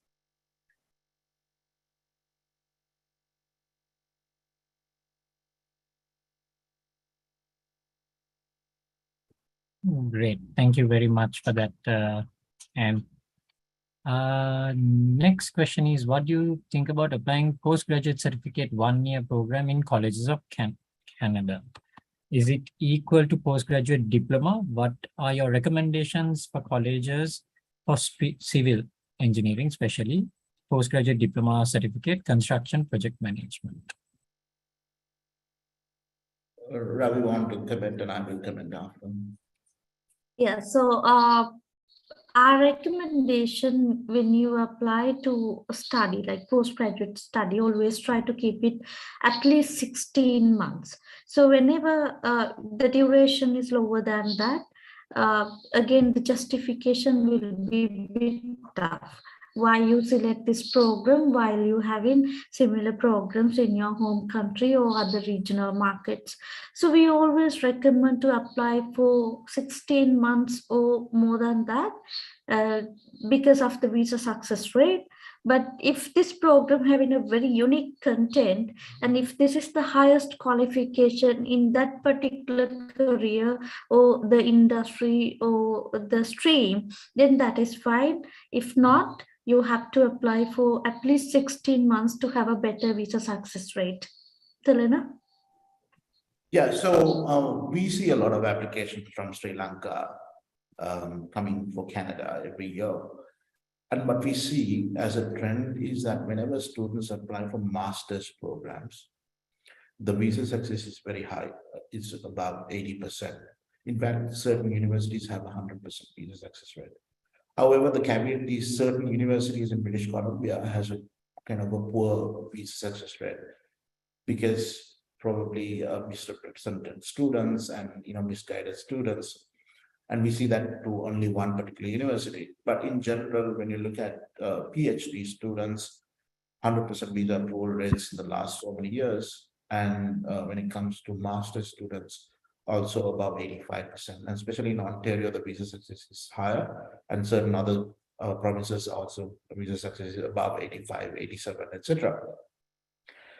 When you look at the trends for postgraduate certificates, this of course will depend on the uniqueness of the student and the profile as Ravi explained. But in general, what we see is that visa approval rates are a little bit low. And there are certain colleges, and especially if you are applying for a STEM program, the success rate is high. In fact, there are public colleges in Canada, which we have seen in 2021 with 100% visa success for Sri Lankan students. So if you want to get a deep insight into that, you can connect with one of us, and then we will also share those information with you and ensure that you're kind of safe to apply. But in general, we always recommend where a student has a bachelor's degree to apply for a master's program, unless they cannot apply for a master's because of the GPA requirement or intake availability. Going for anything else is okay. And the other thing is that a lot of students want to stay back and work in Canada. The rule is, we'll be covering the rules in future in the next slide set, where students who do a program less than 24 months or a academic program less than 24 months, they get the same duration as their study period for their postgraduate work permit. So if you do a 1-year program, you only get 1 year of post-study work. Now, during that time, for working in Canada, you get some points in the comprehensive ranking scheme under the express entry and other immigration programs. So you might not get that full 1 year points in that. Our advice for students is look at a program where they have a co-op option, which means an internship program, because the internship program that you do, even though it's an academic program component, time spent working during that time can also be counted towards your Canadian work experience. So if you have a co-op program, at no additional cost, you get Canadian work experiences. So there are lots of advantages. A lot of the people in Sri Lanka do not know this, and we advise you to take advantage of those co-op programs. The next question. Thank you very much, Tilna.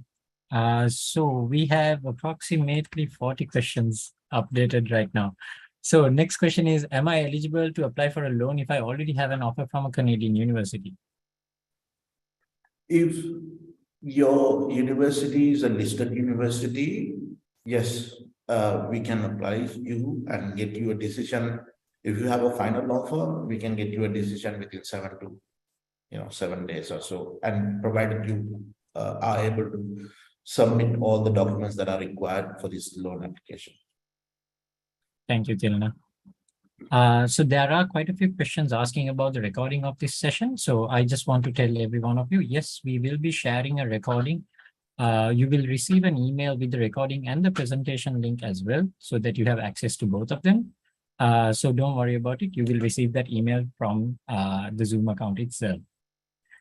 Next question is how to apply for this program. How to apply to? The loan program. Right. So as I mentioned, so it's a simple step-by-step guide, which we shared on our slides deck, and we can take you, when we share the deck with you, you will have a better understanding. Also, we encourage you to use the link here or the link that was shared on the chat to fill your details. First, you need to have a matching university. Once you have a matching university, you can get started. So the first step will be assess your profile and then have a consultation on choices for the available university options, and then get started with the loan application. Yeah. Thank you, Tilna. The next question is, I have already received an offer from a Canadian university for a 2 years MBA program. Can I apply for this funding opportunity? Yeah. So as I mentioned again, the university list of universities that we do have is comprehensive. It's a long list. However, I've shown you only the GMAT exempted universities list for Canada here. We have a further list, right? So we have about 25, 26 universities. And if your university is one of them, yes, you can apply. Thank you very much, Tilna. Hi, how about the show money requirement? So show money is the part that is covered by this loan part. If you're going to USA, we give you that loan confirmation letter. If you're going to Canada also, we give you that loan approval letter. So that is your show money. And the strongest out of all the funding, the strongest funding method is the education loan. In my point of view, this is my personal point of view, but others can comment as well, because you can borrow money and show to somebody, right? But in the sense, you can borrow it from family, friends, etc.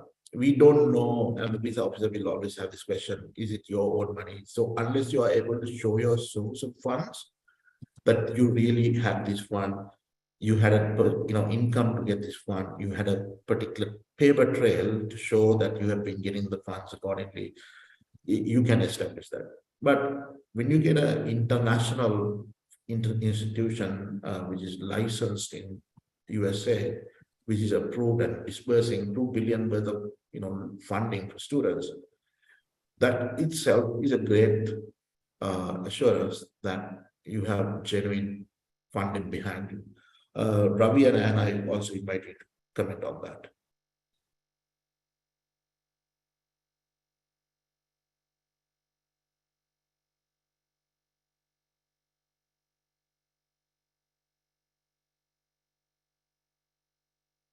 Was it clear? Or Ravi, Mm. and do you have anything to add to that, please? Not from my side. Okay, I think It's well explained. thank you very much. So next question is, I am currently reading a 3-year bachelor's degree and will be completing it at the end of 2023. Will I be able to apply now itself, or will I have to wait till I finish the degree? So you can start your university application process provided you are in the final semester and you have GPA for the past semesters that you completed. You can go for what is called a conditional offer. That only qualifies you and gives you a heads up to say, okay, if you pass the degree successfully with the required GPA, you will get a final offer. You need to have the final offer to actually get your disbursements and start the actual loan offer letters, etc. So you can get in touch and start the process, and you can apply to conditional offers based on either, if you have your academic results, you can go for English language proficiency test pending. Or if you have English language test and don't have the final results in your academic program, then also you can go for your conditional offer. You cannot go for conditional offer pending both your academics and English language. And it depends on the university policy.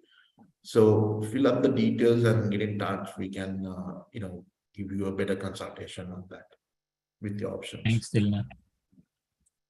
As a current undergraduate, do I have to wait till I finish my degree to attend the one-on-one session with you all? No, not really. You can always get in touch with us so that we can help you and guide you through this whole session. But please do fill out the Google form that we have shared on the chat as well. Once you fill out that Google form, we will have a better understanding of how we can guide you to your correct destination as well. The next question is, what is the eligibility for scholarship programs?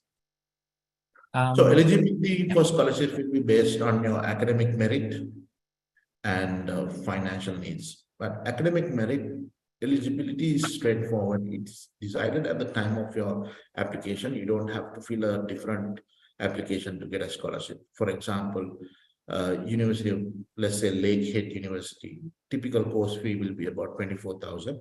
If you have a GPA of roughly about 90%, which is like 3.1 first class degree, you will be eligible for $7,500 per year scholarship. So that is decided at the time of application, automatically granted. We've got scholarships like that for many universities, including Ottawa, which gives 50% scholarships. You get in touch when you have the results and all that. We will tell you which universities are the best. Thank you, Tilna. Can we apply for universities all throughout the year? You can. We will be covering that part in the next slides. There are certain periods where the applications are open and closed. So for example, in Canada, you need to apply for September intake before the end of January, February. So you'll have to work at least a year ahead to Canada to apply to a good university. We will cover that in the next slides. Is this institution having a Sri Lanka government recognizing? I'm guessing that. So this institution, these loans are not disbursed from Sri Lanka. There is no Sri Lankan entity here. These are disbursed from USA. So it's governed by the US financial regulations. And it's a no collateral, no co-signee, etc. So typically that will not apply to this program. It's like a scholarship or a funding program. You're getting a sponsorship from somebody else. So this is payback is up to you. So when I said it's based on big data, and when you analyze your profile, they will know whether you are going to pay back that loan or not. So that's a big kind of a process that is used to assess your profile. So it's based on that. There is no ties to any Sri Lankan authority. There is no, in fact, they're giving it without any collateral. You don't have to make any payment. You don't have to make even an application fee. So it's not applicable to Sri Lanka. Thank you very much, Tilina. I do want to ask you whether, considering the time, whether we can start the next section. So if there are any loan matter, like the funding questions, we'll take those and then maybe Sure. because the time is kind Yeah, of if late. there are like specific requirement related study abroad options, then we can actually request you to fill the Google form so that we can get on a one-on-one session with you. As for any loan questions, do I need to make any payments before going abroad? So this only applies to your I-20 fee. I-20 fee will be, depending on the university, can range for about $100. It can be $200, it can be $300, but not more than that.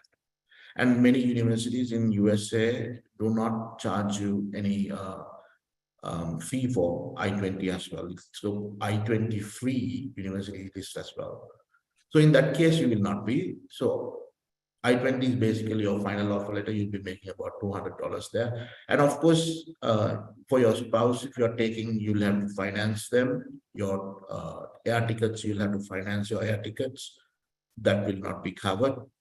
And it's basically whatever the university mentions on the offer letter as your books, as your expenses on health insurance and expenses on living expenses and tuition fees. Those are the ones that will be covered.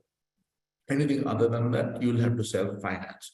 In the case of the Canadian context, there is a little difference where the university might ask you to pay a tuition deposit.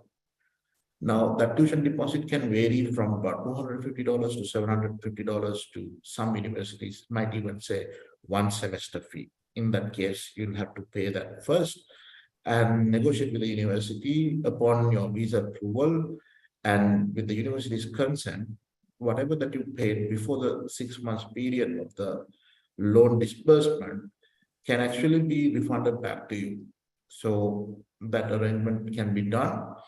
Other than that, I would say there's an application fee for the certain universities in USA and Canada. Those application fees you will have to pay. And as I mentioned, there are universities we discount 100% free waivers, and there are universities we discount to up to 50%. So get in touch and we can explain the process. Thank you very much, Tilina. There is one question that actually came up on the YouTube channel as well. Is the loan program available for graduate certificates in Canadian colleges? Only for Canadian universities which are listed as universities under the loan program, and where the university gives a postgraduate program diploma. You can, for example, if it's a Toronto Metropolitan, which is Ryerson University, there is a program. There's Trent University, there are 2-year diploma postgraduate certificates you can apply to. Doesn't apply to colleges other than the listed universities. How about health insurances? So depends on university to university. In Canada, in your offer letter, your university health insurance will be mentioned. You need to pay that before you go for the visa. It can range from something like $1,200 or some $1,800, depending on the location, and it can vary. So we can, on our website, it's very clearly mentioned for each course and how much it is. Yeah, it's covered. Thank you, Tina. There is a question that says, can we get help from ApplyBoard to pay the initial semester fees? Unfortunately not. We can guide you to universities options where you don't have to make a self-financing situation, right? For example, if you go to I-20 free university where the application is free, where the university does not require you to pay anything before the loan disbursement. So there is many universities in USA that we can link to you. Thank you, Tilna. And there is another one that says, is there any loan option for those who have completed an undergraduate degree more than 2 years ago? Yes, this is applicable to anybody. We normally know that the visa success is higher when the student is younger. And getting a visa when you're above 35 is kind of, there's a negative correlation, higher the age, lower the visa success, etc. However, if you're kind of a strong candidate, we can guide you through. Thank you very much, Tilina, because this question did come up on the YouTube channel as well, asking whether a student has to have finished his studies within the last 4 years. Not really, not Yeah. really. Thank you As very long much. as you're under 35, you have a better chance of a visa. Great. Then I think we have come to the end of the loan related questions. Most of the other questions are related to their personal academic achievements and whether they are eligible to either apply for the loan or whether they are eligible to study in Canada or USA as well. So I would strongly request all our viewers to please fill out the Google form so that we can get in touch with you or get in touch with Taruka on the WhatsApp number as well. So we can set up a one-on-one session with you. So we would from here like to jump on to part 2 of our webinar, which Tilina will follow through very shortly.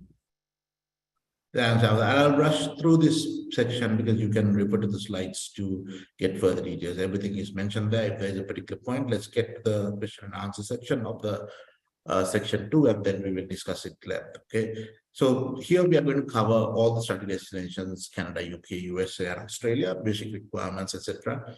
So to start with, why study abroad? All of the basic details are given here. I'm not going to explain that in detail, but I can basically say when it comes to Canada, Canada is ranked world #1 for quality of life for 3 consecutive years now, and study options are available. You get post-study work permit, you can take your spouse, all of those things. So details are in the deck, so they are covered, but I will cover the important section because it's kind of late in Sri Lanka right now. This is a picture of Ottawa Parliament in Canada. Right. The current visa approval trends for postgraduate studies, as I mentioned in my previous comments, about 85% for good university programs, public universities in Canada. There are universities which have like a lower approval rate as well. But when it comes to USA, before the current Biden government, the visa approval rates were quite low, about 25%. Now, globally, the visa approval rates have gone up. It's come to about 80%. And then when it comes to UK, we see 99% visa approval rates globally, similar in Sri Lanka. And when it comes to Australia, of course, has a very high visa approval rates after the genuine temporary entrant assessment, etc. So 94% in general. So these are the approval trends that we see. Current visa processing time, very important. Not 13 weeks to process a study permit to Canada, 8 to 12 weeks to process a study permit to USA. However, in Sri Lanka, we have noted that if you go to the customer service statement of the US Embassy, it says the visas will be processed prior to the semester start date. And then when it comes to UK, it's 3 weeks priority visa processing available, 5-day service. There's also even a short 1-day service as well, but it costs a lot. Then when it comes to Australia, it takes 4 to 13 weeks in general, but pretty fast normally. Then let's discuss about working while studying. I covered Canada and then USA earlier. When it comes to working in the UK, you can work similarly like in Canada, 20 hours per term time and full-time during scheduled breaks. Minimum hourly rate is about £9.50. When it comes to Australia, similar case, the Australian government has actually put the clause as 40 hours per fortnight. So basically on average, 20 hours per week. And then you can work part-time 20 hours, full-time during scheduled breaks. Minimum hourly rate is very high, and it's about $21.38 Aussie dollars per hour. When it comes to working while studying, we covered Canada and USA earlier. And when it comes to UK, the student can work similar, and on average, they can earn about £13,000 per year. and the spouse can work full-time, which can go up to 19,750 or 760 rather, if they're working full-time in the UK. And then, of course, Australia, there's a little difference here. The student can work can earn about 29,000, nearly 30,000 Aussie dollars, and the spouse can earn about 44,000 Aussie dollars, right? Then we look at working for a spouse, Canada, USA, we covered. In the UK, you can work full-time. In Australia, you can work full-time as well. And then schooling options for dependent children, we covered Canada and the US. We want to mention that you can take your child to UK and they can study for free, or rather whatever the UK students pay at local public schools. That's what you have to pay, maybe just a service fee of a few pounds there. And then Australia, of course, there is free for public schools in Western Australia, and then other destinations. And do you want to comment anything on that? Okay, right. Other destinations may incur a fee. So that's basically the options for dependent children. Then when it comes to academic requirements, GRE, GMAT exemptions for Canada and UK, USA. In general, Canadian universities, North American universities do need GRE GPA. However, most universities do not need, there are universities that do not need GRE GMAT, so you don't really have to worry. When it comes to Australia and UK, they do not need GRE GMAT.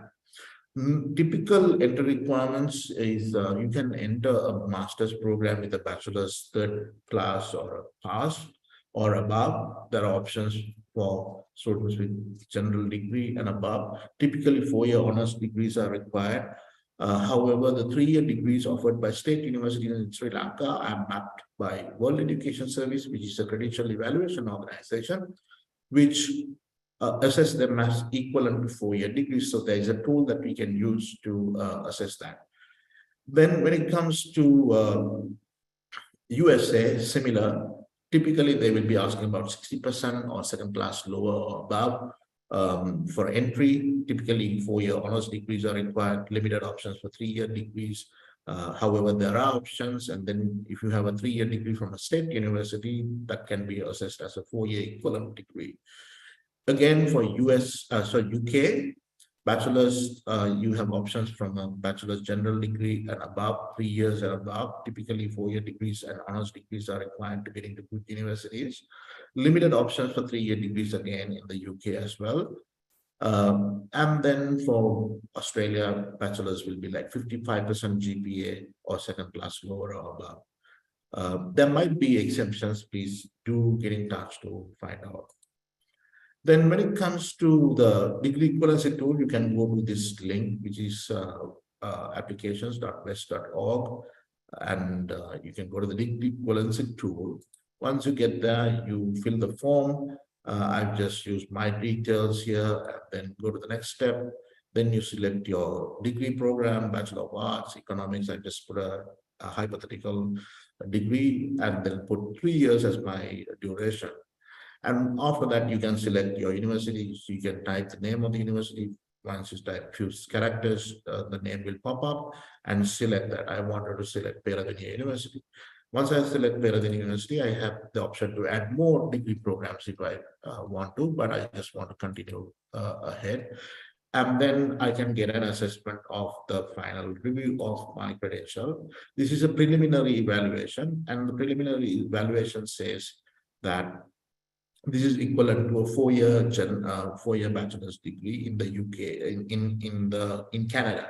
Similarly, for USA, you can use the same tool for the US section, and then you'll get an evaluation like that. Once you have confirmation like that, you'll have to apply for what is called a West ICAP degree equivalency credential evaluation, which will cost you around $215, and that will be worthwhile because you can get the admission to universities that ask for a 4-year bachelor's degree. So your cost is going to be $215 there. around that much. Can be a little bit different. In terms of GRE GMAT, I mentioned about GRE GMAT for US and Canadian universities. And there are universities that offer GRE GMAT waivers from time to time, and we are kind of aware about those, and we can link you up if you don't have GRE GMAT. As I mentioned, UK and Australia do not need GRE GMAT. Then when it comes to the when it comes to this is in US. English language proficiency. This is where a lot of students have questions about waivers and criteria. So we are going to cover that section now. So when it comes to English language requirements for university admission in Canada, multiple options are there for university admission. This is not for visa, university admission. IELTS is accepted, PT accepted, TOEFL, Duolingo, medium of instruction. If you've studied in English, will admit, for example, Lakehead University will give you an unconditional offer if you have studied in the past 3 years in an English medium degree program. So there are options like that. And in fact, there are some universities for bachelor's programs, they give waivers based on A-level, O-level English passes as well. However, when it comes to visa, we recommend for Canada, there are only 2 secure English language tests. One is IELTS, the other one is CELPIP. CELPIP is not available in Sri Lanka, hence always use IELTS. Even if the university says the IELTS requirement is 6 and no band less than 5.5, what we see is when you go for a visa for a bachelor's program with IELTS less than 6, visas gets refused. When you go for master's programs with IELTS less than 6.5, also we see some refusals. So even though the university may admit you with 5.5 and overall 6.5, we highly advise you to go for no band less than 6 to ensure your visa. So when it comes to USA, you have multiple options. Unlike in the Canadian context, you don't really have to worry about the English test, so long as it's accepted by the university and the university gives the I-20, you can go ahead for the visa as well. So Duolingo is a popular online English test, even accepted by Harvard and some of the Ivy League universities as well. So all of those Duolingo is an online test. It's done in front of the computer. You can do it at home, cost you $49. And the results will come within 3 days. You can send the results from the Duolingo portal itself to the university easily. So that's a very novel test that you can use. Then when it comes to UK and Australia, UK is very flexible with the English language requirements. So the onus is on the UK university, who is the sponsor of the international students, to determine the English language proficiency of the student. So if you are applying for a master's program, we are here talking about master's programs, which is a level 7 program. Your requirement is met so long as the university admits their requirement. You don't have to worry about visas. However, if you're going for a pre-master's or a level below the level 7, pre-master's option, etc., you might be required to do what is called a UKVI IELTS test. So that's a glorified and a more secure version of the IELTS test, where you have more invigilators and less students in a classroom taking under strict surveillance. So that's a version of the IELTS that you might need to take if you're taking a pre-master's options. But if the university waives off your IELTS based on English language proficiency at O-level or A-levels, for example, University of South Wales may waive it off based on O-level CPAS. University of Nottingham-Trent may waive off based on A-level CPAS. And maybe Middlesex University, other universities may waive off based on university A-level A pass, etc.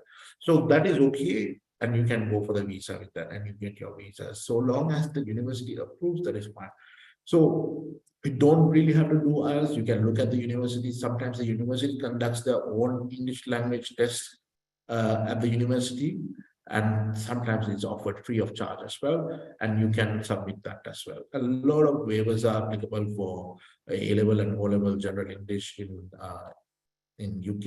If you've studied London O level and you've taken the English CPAS or 4 or 9, you can get a lot of waivers for English language proficiency. And then when it comes to Australia, again, multiple options are there. IELTS 6.5 overall and no band less than 6 normally, and PTE between 58 and 65 is acceptable. Next slide, we talk about English language requirement visa, as I mentioned, IELTS only.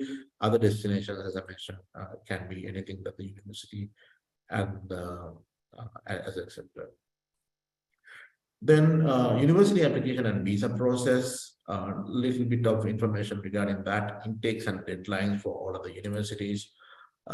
Here you can see the intake timelines normally. So for Jan intake and Feb intake, for January start in Canada, typically applications will have a deadline around October the previous year.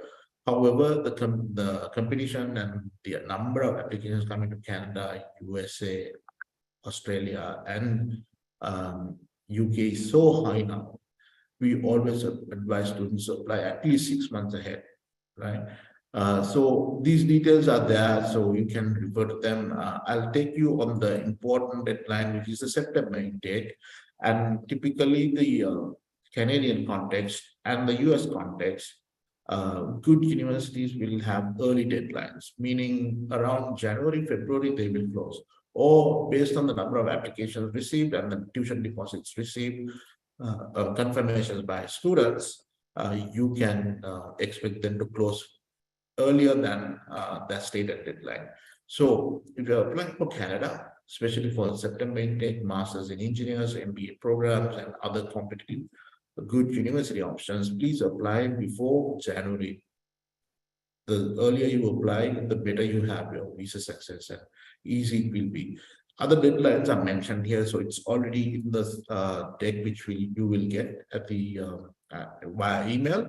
So I'll skip through that and come to the offer letter turnaround time. So it's important to remember that when it comes to Australia, especially Australia, the turnaround time is very fast. Some universities might even give you offers within 2 days, 1 day, etc., depending on how busy they are. UK used to give offers really fast. However, right now we see a huge influx of students coming to the UK. So application processing has stumbled and kind of gotten delayed. So earlier you get an offer within about 2 weeks. Now it can take from about 2 weeks to 30 days. Some universities might even take about 3 months. In the US, it's typically within 15 to 30 days, but again, some universities might take a little longer. But important one to remember is Canada. If you apply to Canada, apply way ahead of time. Canadian universities have a very slow response time.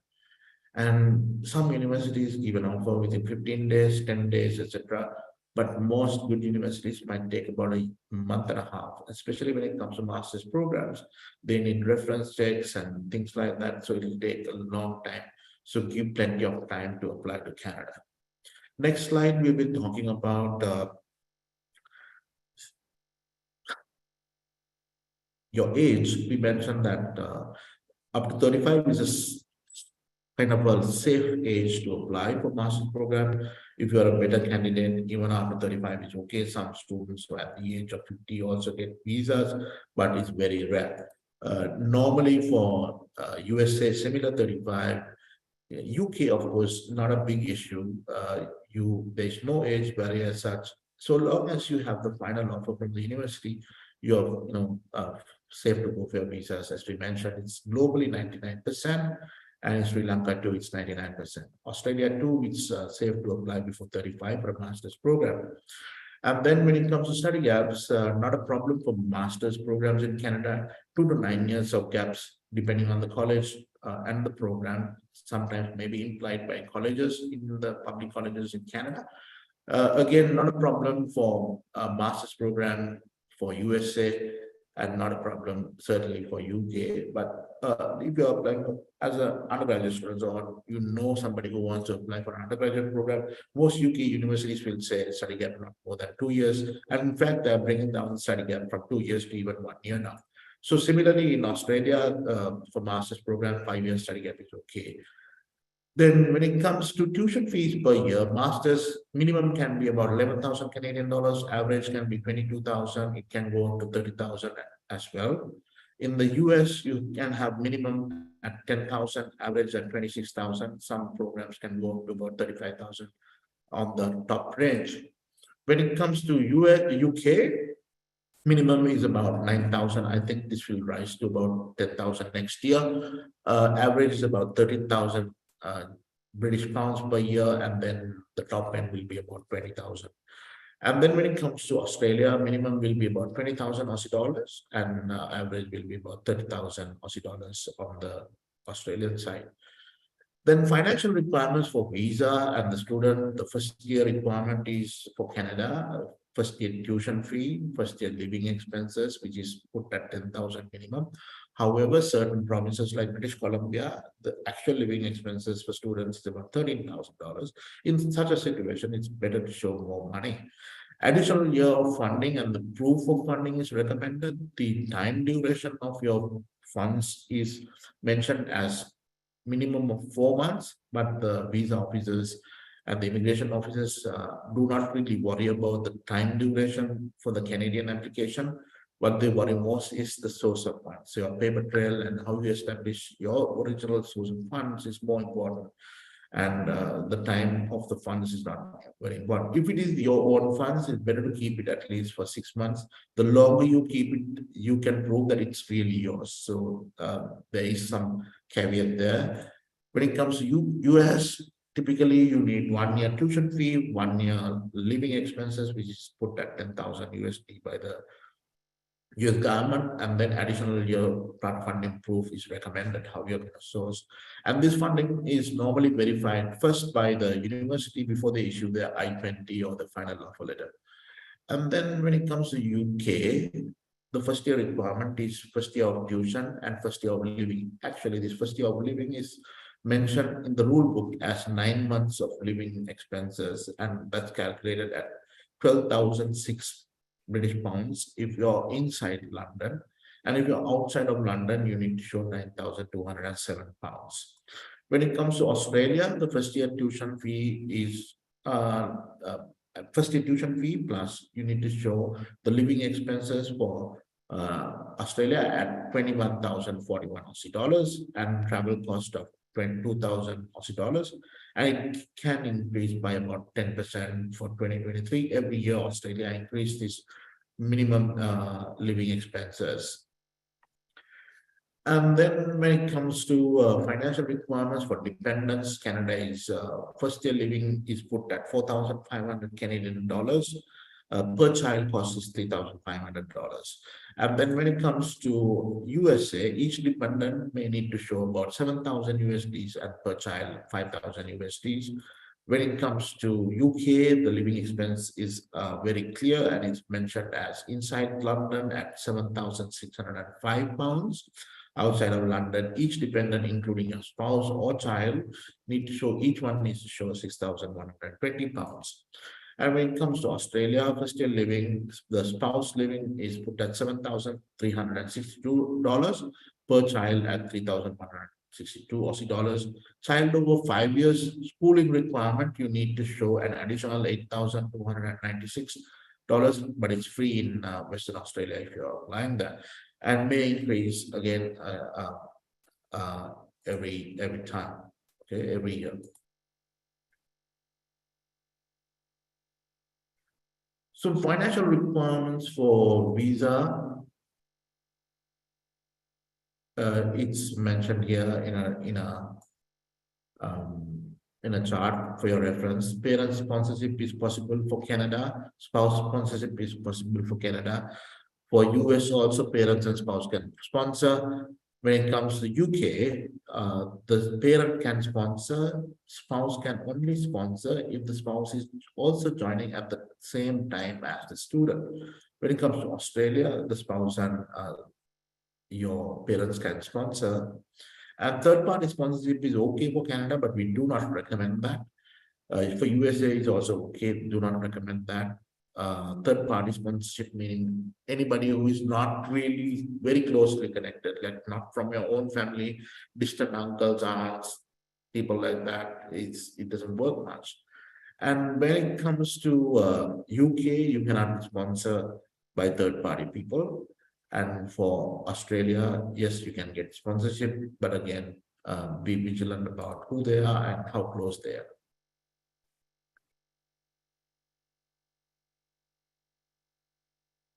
Yeah.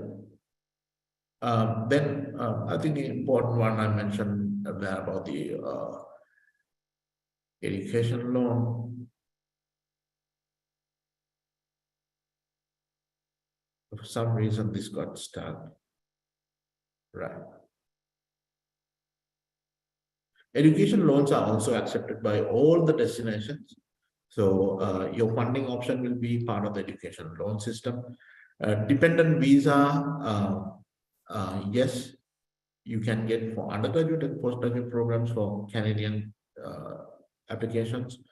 For US too, you can take undergraduate and postgraduate. You can get a dependent visa for master's programs for Canada. So for US, beg your pardon, just for some reason my deck is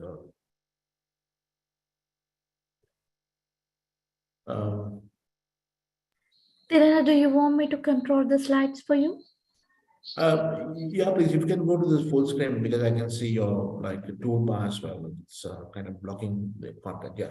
Yeah. And then next slide. Yeah, dependent visa, we talked about that. But yeah, go forward, Ravi. I want to go to the next one. So you can take your spouse only if you're studying at a master's level program. That you'll have to remember. Your options are after graduation, your work permits, etc. That's another commonly asked questions come from that area. Then post-study work permits are available in Canada. We talked about that, the duration and how it matters, the study duration. You can also do a master's program in Canada, which is 16 months. But the academic program should be defined as a 2-year program. Typically, I mentioned that you'll be studying 8 months and 4 months break time. So if you do 2 8 months term time without any scheduled breaks, you can complete the program within 16 months. So a lot of universities have option. And when you do that option, you are also eligible for the 3 years post-study work permit. So you spend less time at study and, we quickly get into employment. In the US, 1-year optional practical training is available for non-STEM programs or non-STEM designated programs. 3-year optional practical training is available for non-STEM, certain MBAs, etc. And then you also get a 1-year curricular practical training. That means during your study period, it's an internship, you can work not exceeding certain conditions. And you typically, if you go for a bachelor's program or a master's program with a curricular practical training, you have 1 year of curricular practical training. And if the program is a STEM designated program, you get another 3 years additional optional practical training. So you can combine that, so long as you do not take the curricular practical training in the last part of your degree program. So long as you can compress that into the middle portion, there are some rules which apply, and we can explain that if you have any concerns there. So that's a little rule to remember. Then for you, post-study work permit for UK, 2-year graduate route is available once you study level 6 or higher qualification, and you study for 1 year in the UK, you get 2 years of graduate route visa, which is a post-study work permit. Now, during the time you study in UK, you cannot swap visas from, let's say somebody is willing to give you a job offer, you will have to terminate your studies and come to Sri Lanka and apply for a job offer. You cannot just swap options once you're on the study route. However, when you get the post-study work permit, you can work in any field or profession, any level, and then you can swap from the graduate route to a worker route. So there are some rules and some interesting worker guidance on the worker route at the bottom of this presentation, which I will not cover, but I will attach it, especially for certain highly skilled professionals. If you are interested in switching from graduate route to a worker route, some guidance based on the UKVI instructions are available in the latter part of the slide deck. So if you study a PhD program, you can get 3 years of graduate route post-study work permit in the UK.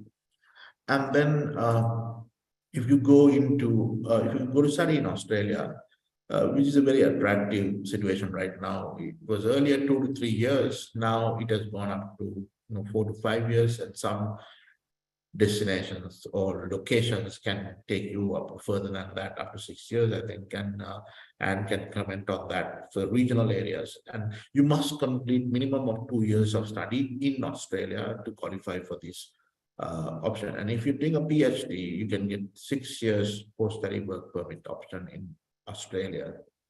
So you'll have to select your course at the university carefully if you want more post-study work permit time in Australia.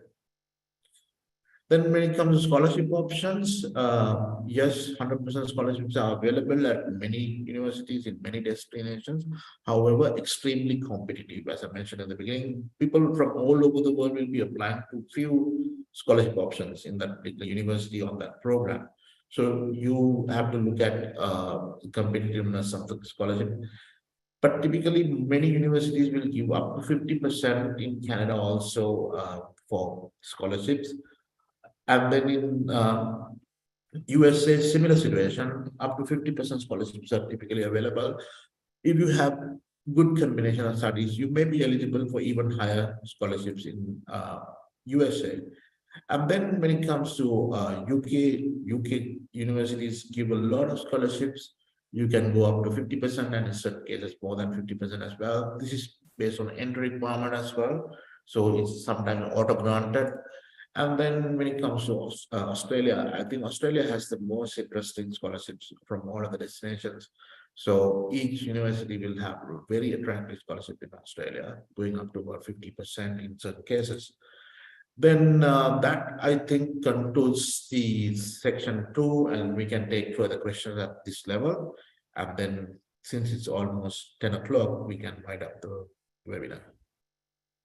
Yes, Tilna. Thank you very much for covering that section as well. So a few questions that is coming up. Currently, I'm working in Sri Lanka, in a Sri Lankan company, but working for a USA project. But my company also has a branch in USA. Is it possible to work in USA branch while studying? Yon. So there is no, as a student, you can work 20 hours part-time and you have to work on campus. If your branch office in the US has a link to your university, you can legally work for that company for 20 hours. So that is the legal answer I can give. Thank you, Tilna. There's a question saying, what is the most preferred university in USA from your end?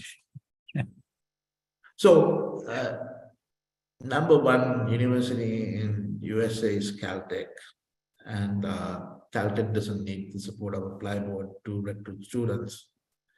So we help students like, who are unable to get into other universities. That's where we come in to help.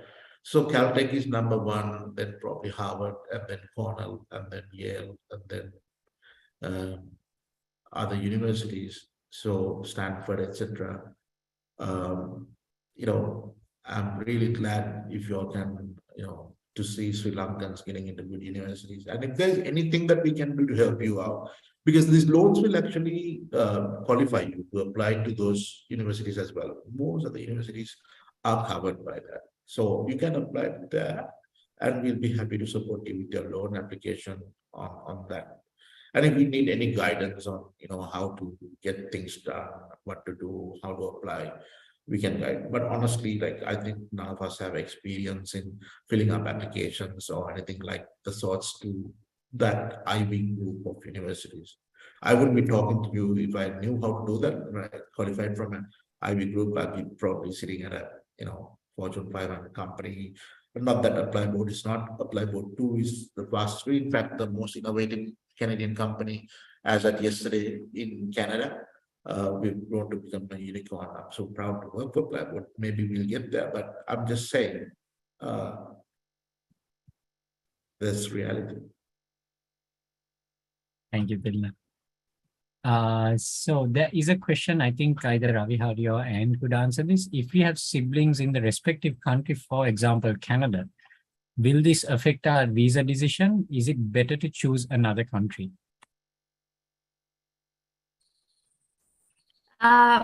It's a very subjective matter, Vanta. First, we have to have a good understanding about, so if it's your sibling, about the immigration history, what the visa route that he she traveled, and the visa changes and everything. And also you have to justify your intention to return and ties to the home country, including other close family and the family assets or other investment plans or future career prospects. Likewise, it's very subjective. It's based on your overall profile, not just one reason. We can just take it as a reason to reject your application. But again, there is a risk if you're not aware about the immigration history and if you don't have very strong ties in your home country. Hope that answers. Thank you very much, Ravi. The next question is, currently, I'm an undergraduate student. Can we apply for this program while doing a degree in the third year in a private university? So the loan, actually, the program is applicable to undergraduate students also, provided they select a partner university that is funded by this financial institution. And that is funded for the last 2 years of your degree program. And you have an offer to get into the third year of the degree and you're completing that degree within 2 years, you can get that loan as well. So that option is available for undergraduate programs as well. But this webinar was mainly for, we specifically mentioned it for the master's program. So we did not cover the undergraduate component of that program in this section. But please feel free to fill that form and make your specific comments at the end of the form, and we will respond to you with options. Thank you, Tilna. The next question is, could you please tell me if we are having a UK degree, do we still need to do IELTS? Ravi Hari? I hope this inquiry for Canada. So basically, yes, even though the university waived it off for the visa, it is a must. So as I mentioned earlier, so for Canadian High Commission, their most preferred test is IELTS. If you don't have IELTS, they will reject your visa. Thank you, Ravi. Tilna, there is a question that says, I am currently following a bachelor's degree with a government-funded student loan in Sri Lanka. How does this affect my eligibility to apply for my master's? It doesn't, so long as the degree program is a recognized degree program. So the recognition comes in 3 years. One, most universities look at International University Association membership list of universities. If your university is one of them, then you are eligible. Second, they look at the Commonwealth University Association list. If your university is one of them, it applies. I know this because I'm an instrumental person who was part of the loan program. I was working a correction to what Amanta did in the beginning. I did not work for SINEC. I worked for Horizon Campus at that time, and we represent the steering committee who was handling the loans program. And I know this. These loans are only given to Ministry of Higher Education approved accredited degree program, so you qualify for that. Thank you very much, Tilna. And yes, apologies for the mistake at the beginning. So moving on to the next question, my overall GPA is 2.94. I have already completed my degree in tourism and hospitality. So am I able to apply for these scholarships? I'm guessing what he means is a loan. Can you repeat the question, Amanda? My overall GPA is 2.94. I have already completed my degree in tourism and hospitality. Can I apply for this loan? Yeah. So you will be applying to any program that admits you based on a 2.98 degree. That's a possibility. Thank you very much, Anna. What is the closing date for this program? So we have a budget allocated for Sri Lanka, which is at 100 million US dollars. So I believe a lot of people will be looking at about 35,000 to 40,000 max loan facility, because if you are able to pay, you don't need to borrow the entire amount. So you can self-fund and partly fund with the loan as well. So if you're working out at 30,000 on average, we can disperse this option for 300 students from Sri Lanka. However, the faster the people apply for the loan, the less available the options for other people. So get started early, and I hope the best students will benefit from this, and most needy students should apply for this, I believe. Thank you, Tilna. There is a question that says, is there a limitation for a bachelor's from a private university to apply for master's? So long as the private university is recognized by the Sri Lankan government as a recognized degree awarding institute, and you can see this information on UGC website. If it is a local degree awarding program, so long as the degree award is recognized and accredited, you can apply.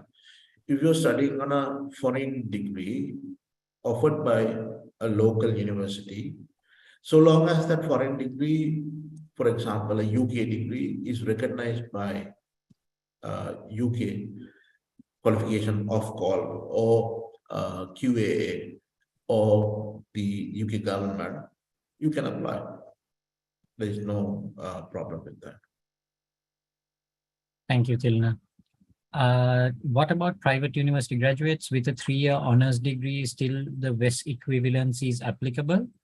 Just as if you have an honors degree, I believe you're talking about a UK qualification, a 3-year honors. So UK qualifications are typically 3-year honors degree, which are equal to 4 years. You don't need a WES evaluation. If you have a UK degree, 3-year honors degree, you don't need. If it is a local degree, you will need. And so long as that's an honors degree, it says SLQF, Sri Lanka Qualification Framework Level 6, no problem. Sri Lanka Qualification Level 5, and a state university, you will have to do a WES evaluation. Thank you, Tilna. There was one question in the chat box. Is this loan, will this loan be a matter when applying for PR in the relevant country? No, because you are borrowing from a private financial institute. However, if you do not pay the loan, probably the system can pick up people who may default and all of those based on so much data points that you collect at the time of loan applications. This is assessed based on students' paying capacity. Those who can go for higher education and are able to normally get into good universities like the ones that we listed will not default this loan. So therefore, there is no impact on that. And I think if you even slight us for a fact that this is a great opportunity for Sri Lankan students, if somebody defaults, what happens is it is going to prevent further opportunities for Sri Lankan students. So look at this as an option where you can actually help a generation of people by qualifying for this loan and honoring that, and maybe paying it on time so that more and more people will be considered in the future. So I believe I answered the question, but no impact on PR or whatever, or whether you pay or not pay. Thank you very much, Tilna. So the final question currently, can we apply for full scholarships? Yes, you can apply. As I mentioned, it's open to anybody. You can apply for the full school, depending on how lucky you are and how strong you are in your application. You will secure it or not secure it. Thank you very much, Tilna. So the next 3 questions that actually came up are related to specific entry requirements. So I would like to invite you to actually apply through the Google form and get in touch with us for a one-on-one consultation so that we will be able to actually guide you to the correct one rather than giving a vague answer to you right now. We can look at your credentials and actually get in touch with you and finally give you the correct option that works well for you as well. Other than that, Tilna, I think we have reached the end of our questions as well. Is there anything? Yeah, thanks. Anything on the chat we need to cover? Anything on? Again, requirements wise in that sense. That's what I will share the Google form for all our viewers to get in touch with us. So please do fill out the Google form so that we can actually get in touch with you for a one-on-one consultation. Yeah, so you can refer to the balance of the presentation.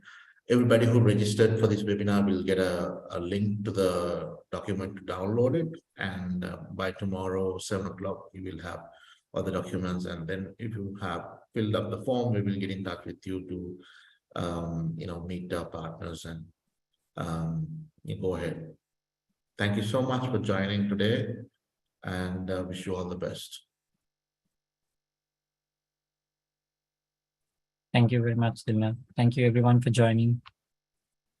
Have a good night.